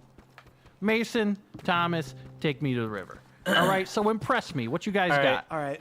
Who's first? Should you flip a coin or? Let me give him one. Mr. Toast, I can tell you're not a bullshitter, so I don't want to bullshit you, okay? Right into the AAA ideas. Have you heard of my man Drake? Oh, Jesus. Yeah, Christ. I think I've heard of him, the Six God. So, yes, exactly. We got a new show we're developing in partnership with the Saudi Royal Family Productions. It's a biopic about Saudi Crown Prince Mohammed bin Salman, starring Drake as MBS. And it's a story about how he hustled and grinded from the bottom of the ranks of the royal family all the way up to the top of the secession order. Drake is already on board to play MBS. It's called Saudi'd from the Bottom. You know what? I think that's got a lot of potential. Let me tell you this, all right? So I need what are some supporting characters of Mohammed bin Salman, all right? Meek Mill. I think Meek Mill, all right, yeah, playing himself, obviously. All right, I need some kind of animal. So Mohammed bin Salman definitely needs some kind of animal friend. Not necessarily talking, but if it talks, that could help too. Well, I'm thinking we could do a whole story arc about the U.S. aiding his war in Yemen. So maybe like some canine drug sniffing and bomb sniffing dogs. Could we Right. pull Coco the gorilla? Could we get that? Coco is currently out of contract. He's not responding to my calls. It's a woman. Well, It's a woman you know, gorilla. I'm not going to fuck it, so I don't care if it's a woman or not. There. I'm not going to fuck the gorilla, all right? So I need an animal friend that I just thought it might the be like canine good, dog like could work. you know, everyone's all about like inclusion now, and she could sign, and well, everyone was like, oh, that the deaf gorilla is his best friend, That could work. Could Actually, work. you used to make So, a good point I'm there. Just saying, All right. we gotta please everyone here, all angles. That's what this is about. Oh my God, I'm All talking. right, so how am like I gonna reach? How am I gonna reach the Asian market with this one? You gotta entice me. I'm thinking I can get Jackie Chan to sign on. Let's heal. He owes me a couple favors. So we'll get him playing. We'll get Jackie Chan playing bin Salman's father. How about that? What if at the end of the first episode we realize that MBS is a transformer? And he turns into a F-35. Well, maybe I'll pull Michael Bay for that one. Might need to pull Michael Bay for that one, and that could work. But I'm still open. But I still don't think we're Could we give quite there MBS? yet. We give him abs probably? Oh, definitely we can give. How quick do you think it can take Drake to get abs? Oh, We'll handle that in today post. with today's technology and trainers and juice, easy. Like week right, and tops. We need sex appeal. We need women. What women can we get with Mohammed bin Salman? Gianna Michaels. All right, go on. I mean, I'm talking too much. I don't know. Thomas. Then if She's we're the talking, American diplomat who's if the problem is if I'm paying Drake money and Gianna Michaels doesn't get out of bed for 25 mil, all of a sudden this is looking like a 6-figure budget movie. Okay, maybe not Gianna Michaels. Maybe we could pull like Carmen Electra. I know you like her. I know you like her. We can do Carmen Electra, and she'll work for peanuts too. I like that. She's been out of. We just need to make sure they have good chemistry. For a minute, you know, she'll beg us. She probably can do it for free, but who knows? We need to, there's movies now. A lot of ethno-nationalism is really popular now. Could we get a kind of Black Panther vibe on this as well? Well, I mean, I kind of want to stay away from racial stuff. We might be able to like form some kind of Irish angle around MPS. Well, we could work with that, except I don't want to piss off any. Well, we get Wahlberg. We get Wahlberg in to come movies. and consult. I'm very close with him, actually. Right. My brother we went can to have school him be with his some brother. Southie guy. We can figure this out. I think we should put this on sort of like the shelf for now. I think. All right. I just think the last I don't know why piece of the I'm telling puzzle. you this. You're the one who makes the decisions, but obviously we got something to work with. Well, the last piece of the puzzle is we need to know who the bad guy is. So obviously, you kind of addressed it before. We need a really good villain in Yemen. Well, we could probably to play the villain. I mean, who plays villains? You know, these days, who's the guy who plays villains, or the woman, or I mean, maybe it could not even be a human who could get like a CGI monster in Yemen. Some mutant. I do have the Noid on a 2-picture contract. Yeah, but So I think I could force the Noid in this thing. So let's just paraphrase and let's move on. We got Drake playing Mohammed bin Salman. We got Jackie Chan as his father. We got Meek Mill as his best friend who plays himself. We got Carmen Electra as the American diplomat. And we have is this kind of a water for gaggle us? of war dogs. Is this water for us? The water is completely only mine. Can I get something You to can drink? drink as much alcohol as you want, but the water is mine. Okay. And when I say as much alcohol as you want, I only have Di Serono in this office. Yeah, I'm gonna get a piping hot mug of that Di Serono. Right, you get a piping hot mug. Your face gets all sticky from drinking only Di Serono. It's a wonderful feeling. I'm hungry. Top I of can that go mud. for some Di Serono. Where is? It's right there in It's the not oven. delivery, Right it's there. You Di see over the Serono. back of the. All right. Well, what I got is Mason, impress me. I know this is kind of a leap, starting out with a leap. No, we know fantasy is big right now. Game of Thrones, big hit. You know, we've actually been eyeballing that. Well, I say we, you guys have been eyeballing that. Talking about doing your own adaptation of Game of Thrones soon. Right. What I have for you is something that I came up with when I was a junior in high school, and it's called the Orc King. Oh. Now it follows Dooku. Now Dooku was orphaned as a child and sold to slavers across the sea. And when Dooku finds himself fighting in the Overlord arenas for their entertainment, a mysterious figure reveals to him his true identity and his royal claim to the Burnished Cleft, which is like this massive continent across the ocean. It's the homeland to this orc tribe, which he comes from. So with the help of the priest, Master Bean, he begins his journey to returning home to the Burnished Cleft. And he wants to free his people. And I think the budget would have to be like a minimum of $10 billion, but I think it's got something to it. It's got some weight to it. All right, and you know what? I kind of like what I'm hearing. It's a little bit of ambitious. I'm thinking product. The We'll have Rock to have could a play separate- Dooku. Perfect. That's what I was just gonna say. And then Who could play Master Bean? I don't know if he's like getting too old or whatever, but I was thinking Mr. Bean. Or Rowan Atkinson is his stage I have a few name. questions about the Master Bean character. Is he completely mute and he kind of walks around going from place to place, just completely ruining everything that he touches? Yes, he is a bit of a klutz and a bit of a drunk and a little bit of a, dingleberry. But Right. Master Bean is the one that knew Dooku's true identity and revealed this to him. He also I mean, it's kind of low key in the beginning, but it seems that he knows magic. Well, Master Bean, that makes sense. Now tell me this: we need a love interest. Who you got for a love interest? I need some Love interest, TNA. probably a Kardashian. All right, anyone will do. Is that Kardashian playing an orc, or what are the other? Or she's just playing a Kardashian. I don't know. Now let me ask you this: is Kardashian a race of creatures in this world? Correct. That's right. Let me ask you this: who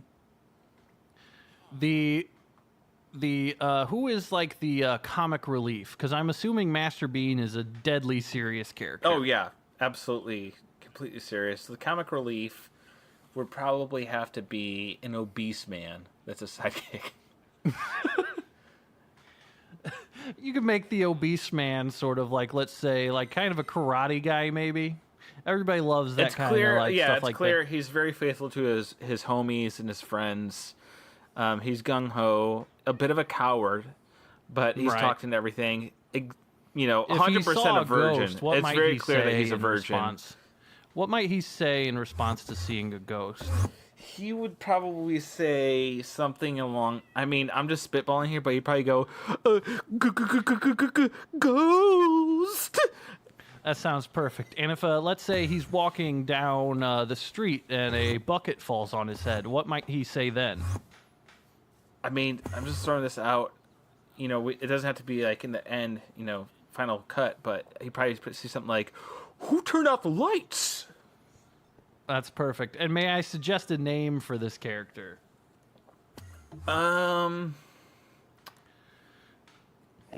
Bobby?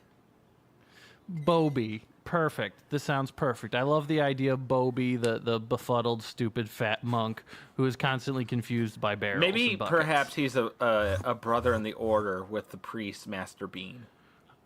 We could have him be kind of redeemed as a character to have a little bit more depth later on in the movie. Maybe perhaps later on he becomes a paladin who helps our orc hero, King Dooku. Let's say he saves everybody somehow by going over a waterfall in a barrel. That sounds good. So what do you think of this? Do we got something here?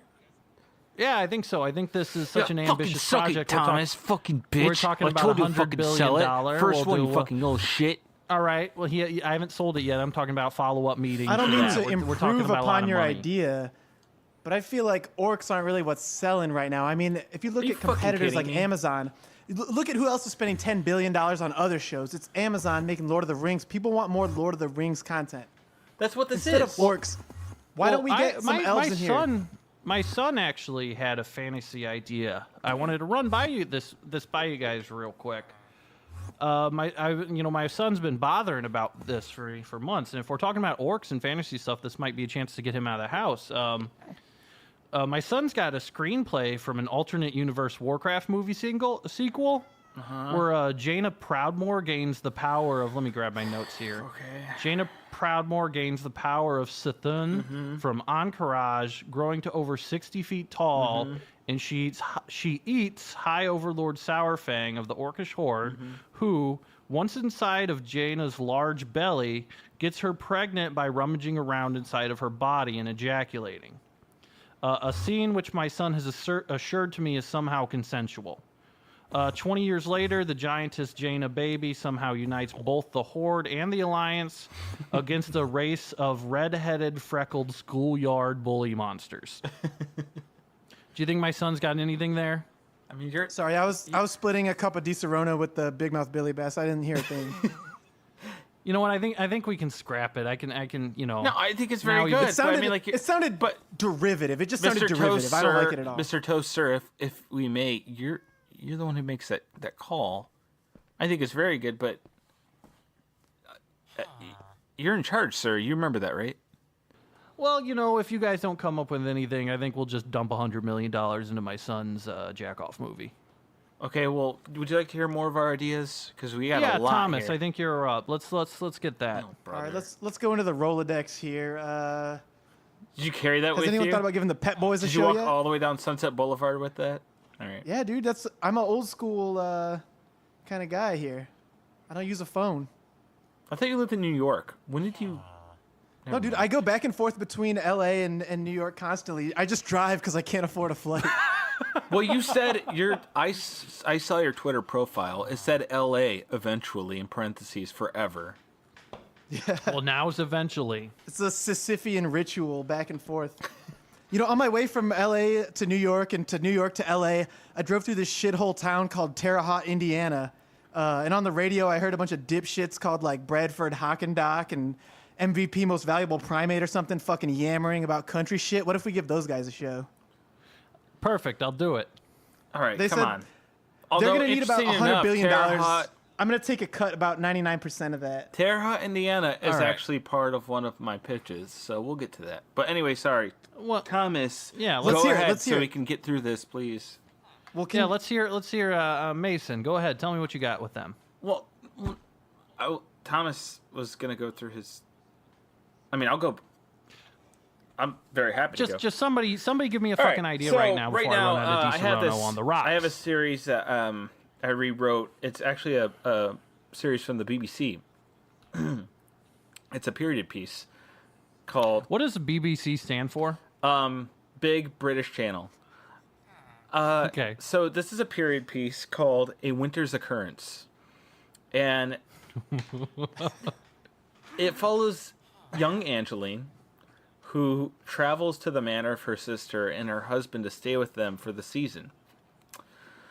But her boredom is washed away as she develops a relationship full of disquiet and desire with her brother-in-law's old army friend, Williamston.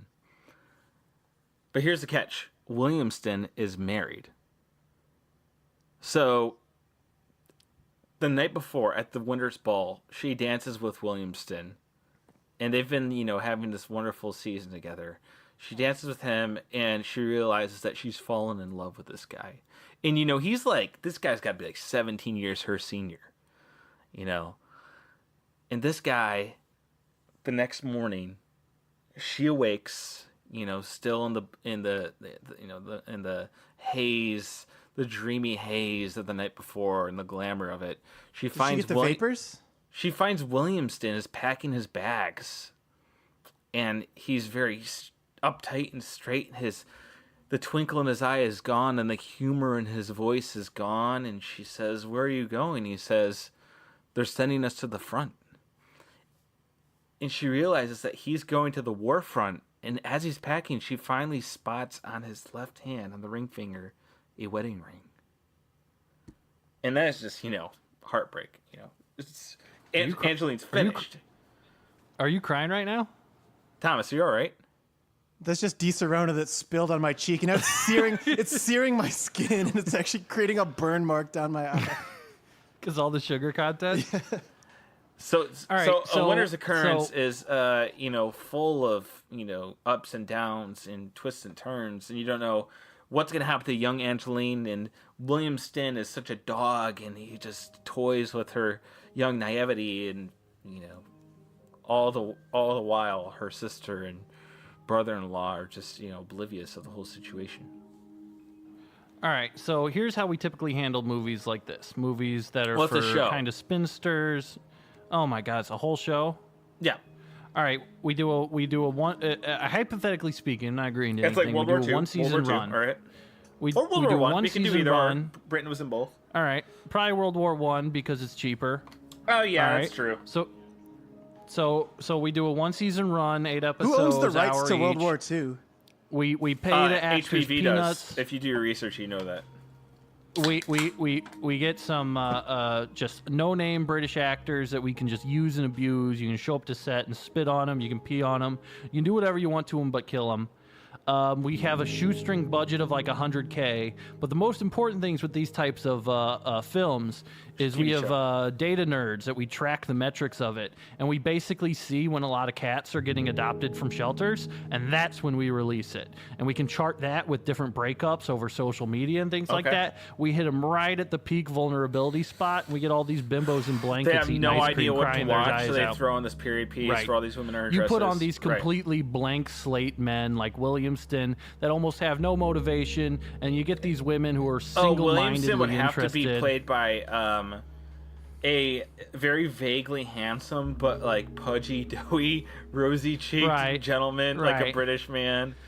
Right. And it's like if that guy lost about like 35 pounds, he'd be a fucking stud, but like he won't. So you give him rosacea and the vaguest outline of a jawline. And, you know, the fact that maybe when the one lady says something slightly emotional and he gives her a curt nod, you know, maybe they think he understands. She absolutely 100% must speak while looking out a window, and he must stand behind her. And initially, when he first comes to the manor, he's got to be outside, maybe like brushing a horse. Oh, he's very sporty. Like her brother-in-law in Williamston go hunting. They hunt foxes. Right.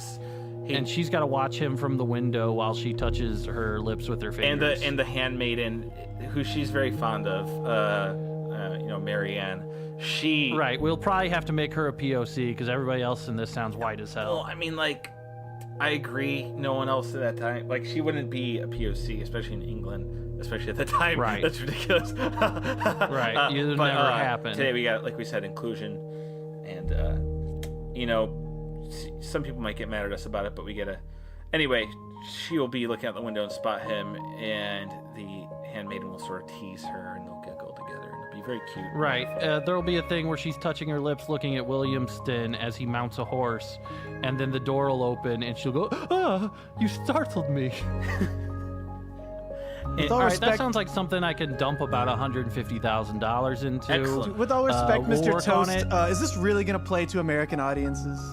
No, but it's dirt cheap, and you know, we do a $10 billion thing with the I rock. say we up the budget. He knows what he's doing. He's talking about that breakup spot. I'm talking for Williamston. Let's get someone like Tim Allen, a guaranteed performer who's going to come through and just fucking crack too through old to to play middle Williamston. America. He can maybe. Now, Tim Allen might work Movie for magic. Peanuts as well. He's not going to be. He's too. Wait, he's like 30 years too old to be Williamston. Also, he's not British. Let's get Tim Allen. Let's look at Tim Allen could be to the butler. do Williamston. He could be the butler. Let's we can get Tim Allen and look at. We'll run him a spec. Williamston. I'm You thinking give me like Bradley spec script. Cooper doing a British accent. No, we're doing Tim Allen for the spec script on this. You get a script on my desk for the first episode. What we're gonna do then? Tim Allen's about 57, right? For the woman. Let's for get the Roseanne woman, Barr. I'm thinking, you know, maybe that we'll get about a 57-year-old Tim Allen. Then we'll get that one girl from Stranger Things who's like 15. It's funny because I was about to say the same thing. So let's get that. The book is a 17-year-old age difference. Let's do about a 45-year-old age And the difference. actress playing her will be like 16 or so, playing like a 21-year-old. Right.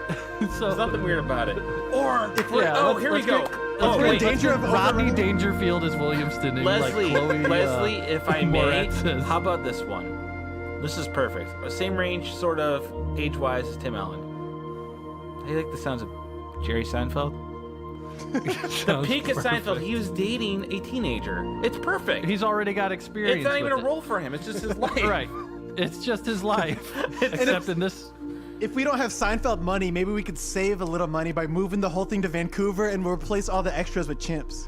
Well, I think he'll do it for free if we let him drive around in a car. Well, Williamston is an absolute ape in my vision. So honestly, that's very funny. It's very funny, but it's not that far off. So Thomas, you're not that bad. Now, you know, speaking of Jerry Seinfeld, he and I have been looking to do a project for a while, actually. Maybe he'd be willing to do 2 shows with us if you might indulge me for a second. Oh, go ahead. Time's money.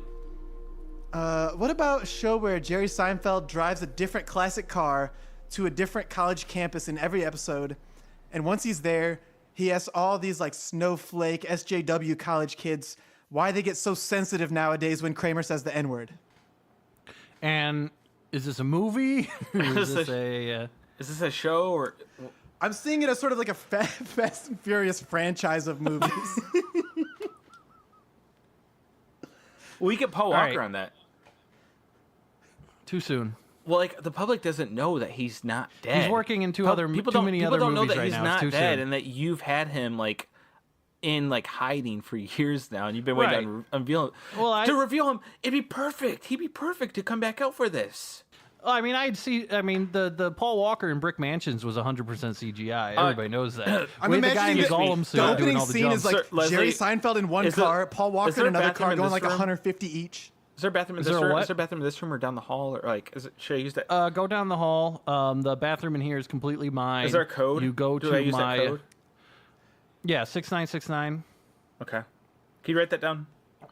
Wait. I got like yeah, a piece. hold on. Do you have a pen, Thomas? Do you have a pen? Yeah, you know what? I'll text it Here's to you. I got one in my little, You have my number? breast pocket here. Oh, just Yeah. WhatsApp me. All right, I'm gonna be right back. I'm gonna go pee. All right.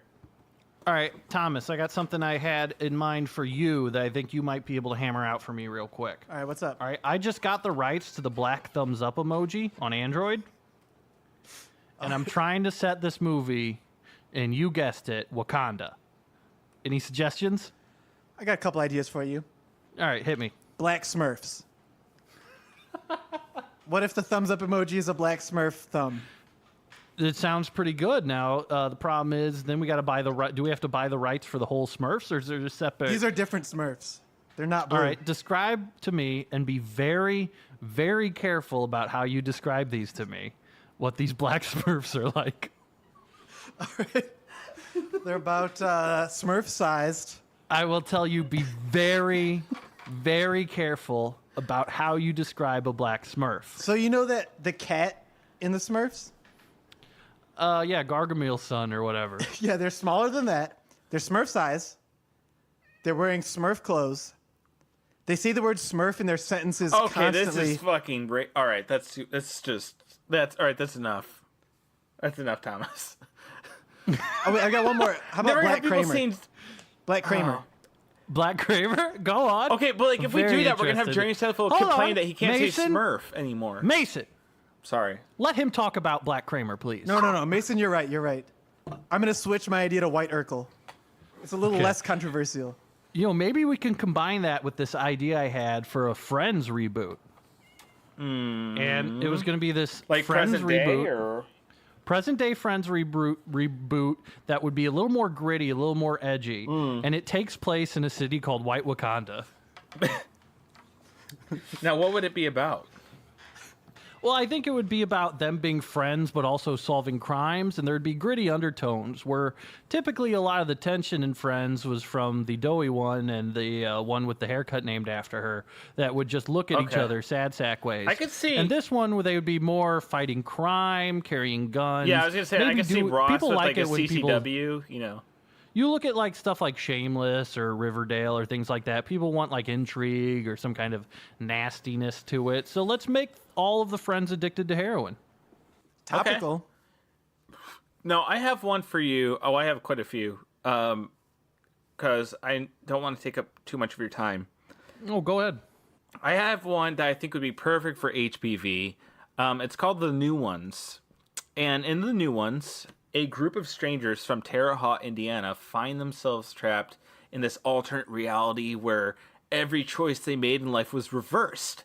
So now Officer Ken Shirt has to unravel the mystery of the town and like its underlying secrets. So I'm picturing like each Just open episode another Di Serono there. I love these pop top Di Candy Seronos, Serrano dude. that you only have here in your offices. Got a couple cans of Di Serono that I'm sitting on right now to warm up. I mean, I know no one's listening to these private tapes we're making, but we've actually got a fireplace in here, and there's Di Serono roasting over the fireplace On a spit. And when it pops, you know it's ready to drink. I have a spear through a glass bottle of Di Serono, and it's rotating. So I'm thinking for The New Ones, each episode is like 2 hours long, and there's like a lot of shots of trees and fields, and Stock footage we sort can of like probably get from washed out, you know, lenses. Like get that fucking color out, not black and white, but get that color out of here.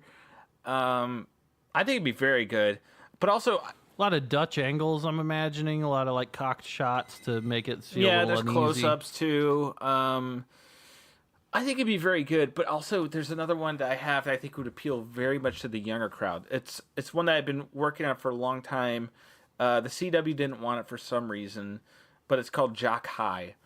Now, it follows our protagonist is Jake Quarterback, and he's the high school quarterback of his high school football team. Oh, that makes sense. And at Jock Oh, High. how surprising! Wow. Yeah, and it's set Thomas, in please. it's set in Lebanon, Ohio, and what seems to be like a small, quaint town. That The locals pronounce it Lebanon. Well, you learned at the show. It's,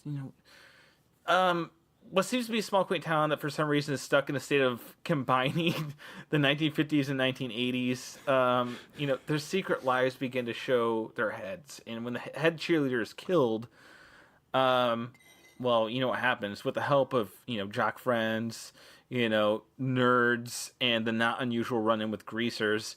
Johnny is determined to become prom king. Amidst all the trouble, Here's even the problem though with your his little girlfriend show. is killed, he still wants to become prom king. You don't understand the high school. Jock and nerd are like yin and yang. You can't have No, but Jock High. you don't understand the There's a dynamic. very They make delicate deals. All right, balance Thomas, you're going too back young. thousands of Thomas years. doesn't get this. The jocks The make deals with the Breakfast nerds, Club or they didn't force taught them you to do nothing. stuff. Oh my god, this is the beauty of it. There's dynamic. There's drama. They show the nerds. All right, so they let's- show the teachers. They show the jocks. I like this idea. Let's They show the explore. greaser Let's explore villains. Jock Horrible High idea. a little bit. All right, Now let me ask you this about Johnny Quarterback. right. Which is his name, by the way. What's his name? It's Johnny Quarterback, which is funny because he's like the All right. quarterback for the high school Right. team at Jock High. I have a preliminary talent contract with Johnny Manziel. Do you think he could pull off a 16, 17-year-old? He looks young enough. All right, so I think we can get Johnny Manziel. Get him in there. a nice I already got him rugby in shirt or button up, You get him in a Letterman jacket. Some tight, right? Some rustlers that really hug those grapes and Peter of his. Right. In the Really butt. going to hold his grapes in place. And his tight little cowboy butt, he's going to come strutting down as Johnny Quarterback. And you know what? I'm going to kind of make a call right after this. I want you to get started on a Yeah, spec but you script for think, this. that'd probably be like... And hold on, I'm going to get him in training right away to get ready how to do some perfect Indian That's going to burns. cost a pretty penny in beer. They're probably going to have to roll the kegs in for that, just on set. Well, we can just get. I got a beer guy. We can take care of that. I'm not too worried about the beer prices. I'm more worried about we got to cite a tight security to not let him out. It's basically a jail everywhere he goes. Okay. But let's flesh out some of the other characters, all right? And Thomas, feel free to pitch in because this is happening. You Well, want to get the your villain feet I wet? pictured Go in my ahead. head was This show like sucks, the Steve. leader of the... It doesn't suck. The leader of the Greasers is Jimmy. His name's Jimmy the Hare. And Jimmy the Hare... Can you describe his haircut to me real quick? Well, I'm thinking for some reason, I think that'd be perfect if he had like this great big pompadour, All right. And Jimmy the Hare And- has known Jake Quarterback since they were kids. And, they're kind of been rivals, but they've both gone different ways. And, Jake has always resented him for it. I think the hair should have you get this guy, you get him as like an opposite kind of attraction. So obviously 16-year-old girls are going to be watching this. And even if let's say a 26 or 27-year-old man is watching this, he's still That's essentially kind of a ridiculous. A 16-year-old girl. 27-year-old man Right. will watch a show like this. That's about Right. like a gritty high If it- schooler, like a sort If of they do 1950s watch it, town. they're essentially 16-year-old girls to me. If you guys want to Right? save this ratty show idea, you got to make it an anime. It's the only way any of this makes any sense. Well, we the could reason, do some the cel-shaded inspiration stuff with for me Johnny. writing this was making. What if I made a real life anime? Ooh. Think about that, Now, Thomas. let me ask you this: this hair Checkmate. guy, I think he should have a little bit of swagger. Maybe he gonna talk like this. Maybe That's kind of good. back That's forth. good. and That like- reminds me of someone, but I can't put my. Oh, Richard Yeah. Nixon. yeah. Maybe Maybe he Jimmy could the Hare kind of. throws up, like both hands. He throws up peace signs. Oh man, yeah. Oh baby, Jimmy the Hair. Oh baby. Oh, this is good. This is good work. We could kind of have him talk like that. So who's the primary love interest? Because obviously the head cheerleader Well, dies. Jenny somebody Kaminsky comes was up to her. killed. His girlfriend. Right. But for some reason, he's kind of liking. He's kind of crushing on this more nerdy girl. What's up with Oh that? wow. I don't know if people will ever believe. And her that. name's like Phoebe, like some dumb bitch name. Gross. Gross Oh, what a nerd name. Stupid Ew. bitch. And guess what? She's like hot. She's like hot as shit, right? Right. Like super hot, but she's got glasses, so you can't tell. Tell me how big her sweater is. Oh, it's like just big enough to cover up her cans, but just thin enough to make him like, oh, he knows they're there. I imagine that the sweater sleeves are so big that they're just dragging on the floor as she walks down the hall. Can you imagine if she was in the hallway, would she like drop her books? And Jimmy Quarterback or whatever the fuck his name into her, and she blushes. Fall. Her glasses kind of tip down on her nose. And he says, "No, it's fine." And then he says, like, "You're in Mr. Kuklinski's class, right? Biology? Yeah, that stuff's hard." The Polish cross-eyed teacher. He starts talking about how hard it is. And she's like, "Oh, it's not so bad." And she's kind of glancing to the side, and he's like, "Well, maybe you can help me out sometime." She's like, maybe I he's gotta putting get his hand going. on And the she locker. shuffles away while hugging her books, and he can't see while he's watching her walk away, but she's beaming. She's just beaming, huge grin, kind of just like looking up, like, oh my god, and she's just probably so hot for him. Fucking yeah, so wet. We can say that. We're in private. Yeah, no. All right, so but there also needs to be a thing that as he is watching Phoebe walk away, has it out for. Does the principal have it out for Jake Quarterback, or does he like Jake? I think the principal wants Jake Quarterback to be a quarterback, and Jake is distracted by all this stuff, and he's not focusing. That makes him pissed, and he's like this kind of fat, balding pedophile of a principal, right?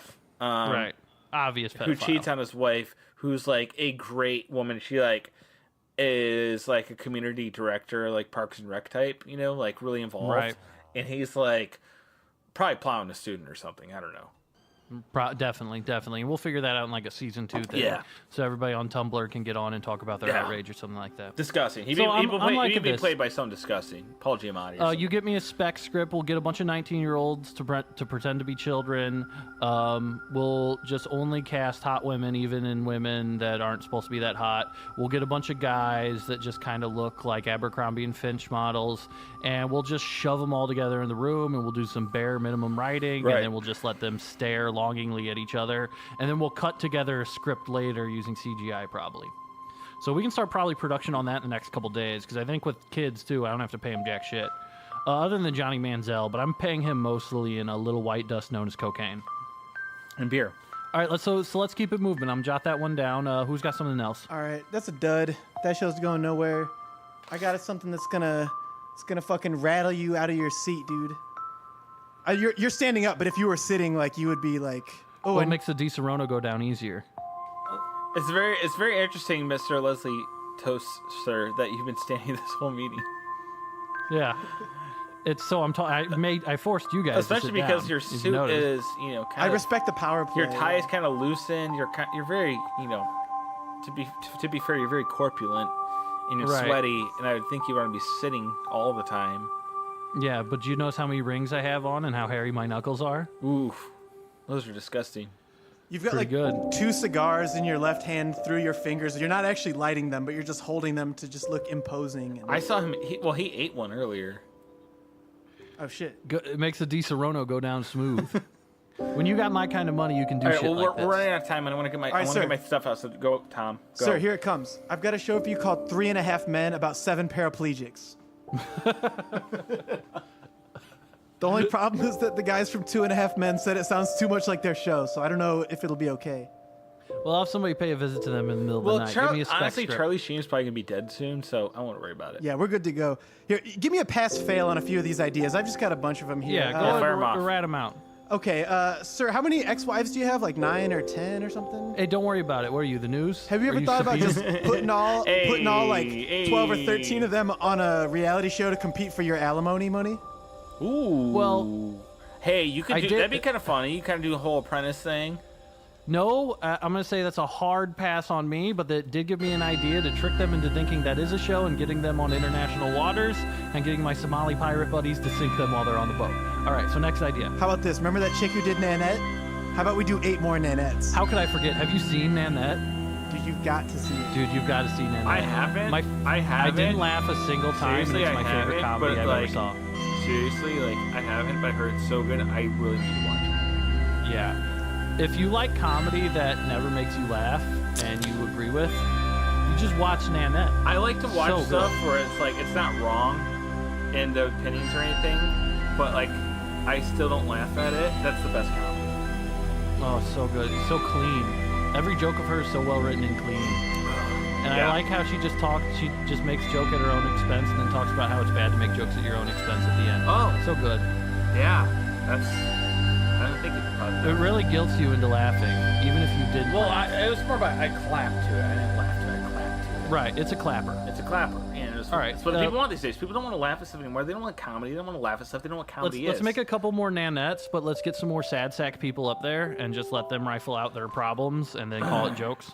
I think actually, the problem with that is Netflix is already doing that. There's about 100 stand-up specials that don't have a single joke and are just talking about how rough it is growing up with like Indian parents. Well, what we talk about these days is like people like comedy these days. We're talking about comedy these days. Like you don't have to be funny. All you have to do is act. You got to kind of posture and act like you're very progressive online, and have very boring appearances on podcasts, and have very monotone and stupid, bitchy personality. So that's all you got to do.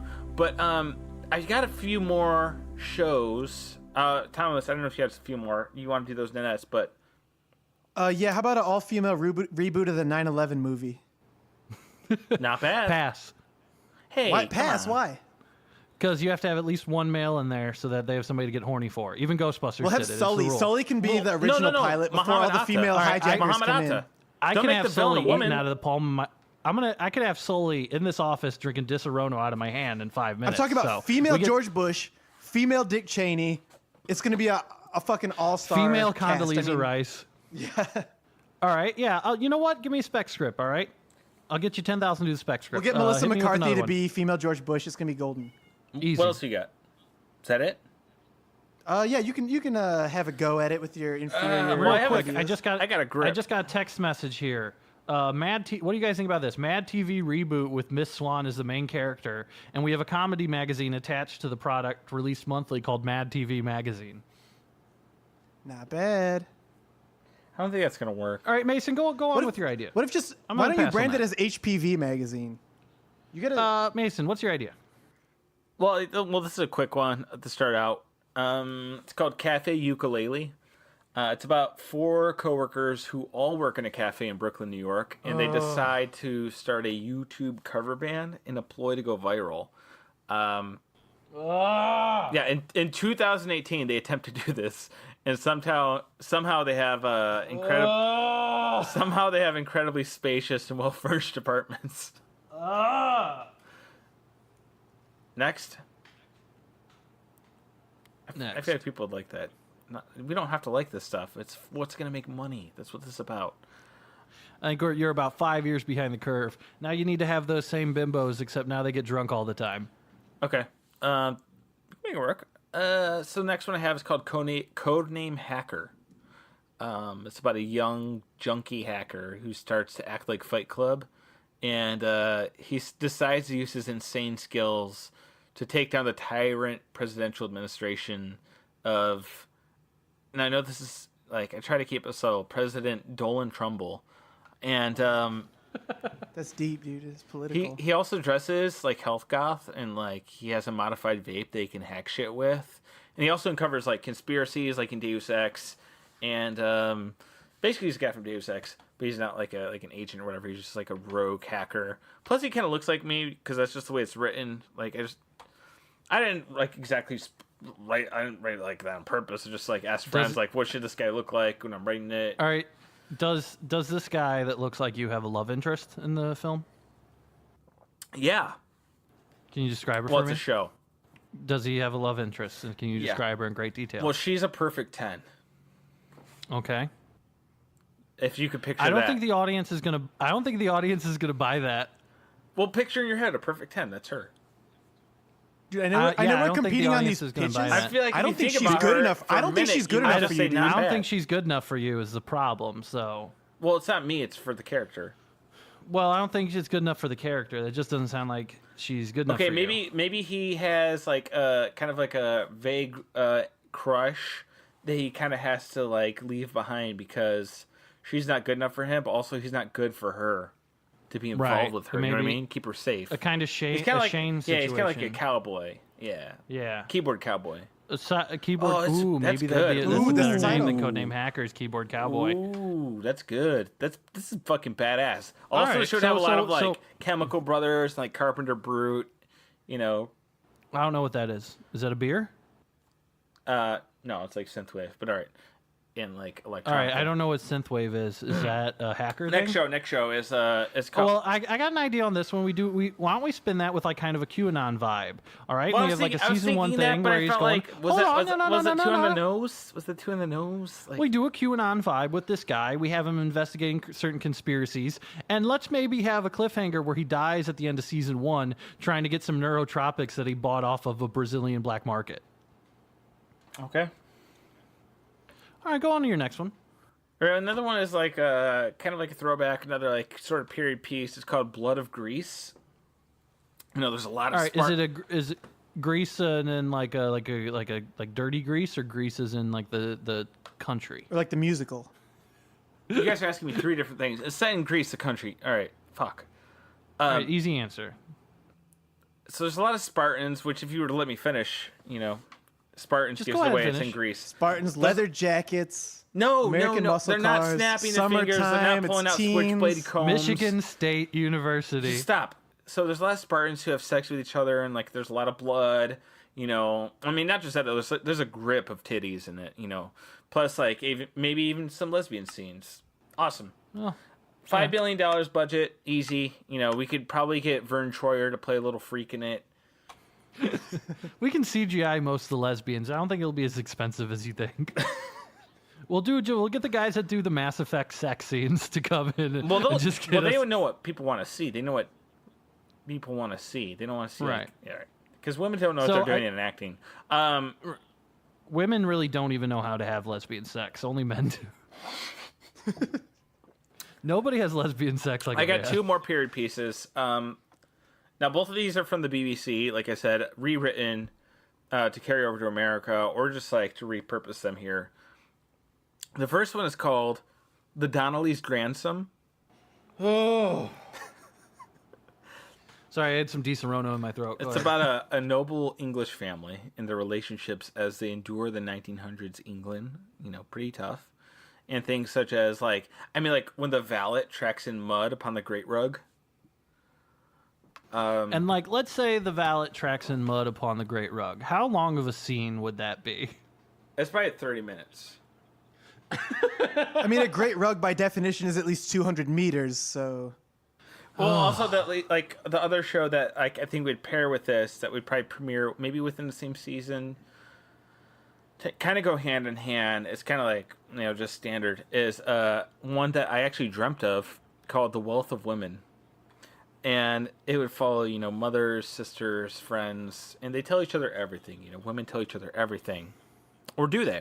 You know, gossip is one unforgiving bird. Jesus And Christ. it would be a period piece. It would be about the untold tales of aristocratic women and the whispers of their households. And there'd probably be about 4 episodes in 3 years, because that's how British TV works. So each season is like So- 15 Well, minutes. at least that's merciful. All right, so on both these ideas, we definitely have to go a different route. You know how Ricky Gervais didn't run the, American The I Office. feel like the Donnelly's Grandson would be more male-led, I'm sure.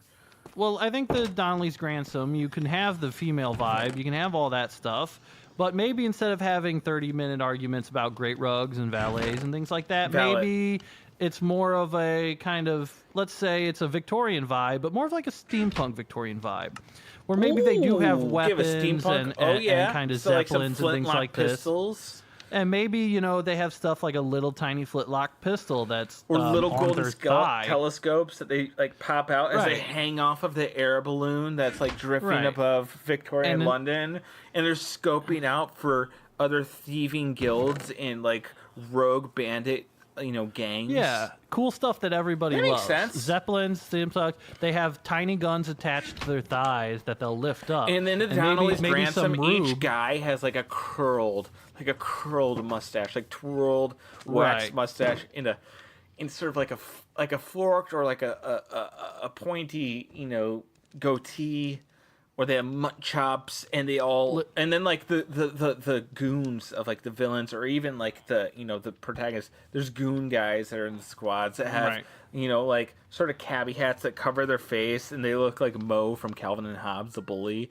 You can never see their eyes, but they're giant bulbous rosacea noses. Right. Classic Toady look. Yeah, and they're just like, "Oh, master, what we do now? Oh, boss, where we going? Oh, get him! Get him!" They say that a lot. And Get him! and the only guys that do have eyes that you can see are always cross-eyed, or they're just one eye shut because they're too drunk, and they kind of got to squint at you. Falling down, seeing pink elephants. Now, the male lead for this, I'm immediately thinking The Rock and Whiteface. And I'm thinking half the scenes take place in the Fusang province of China, where, you have kind of a homage to, like, Ip Man and Bruce Lee.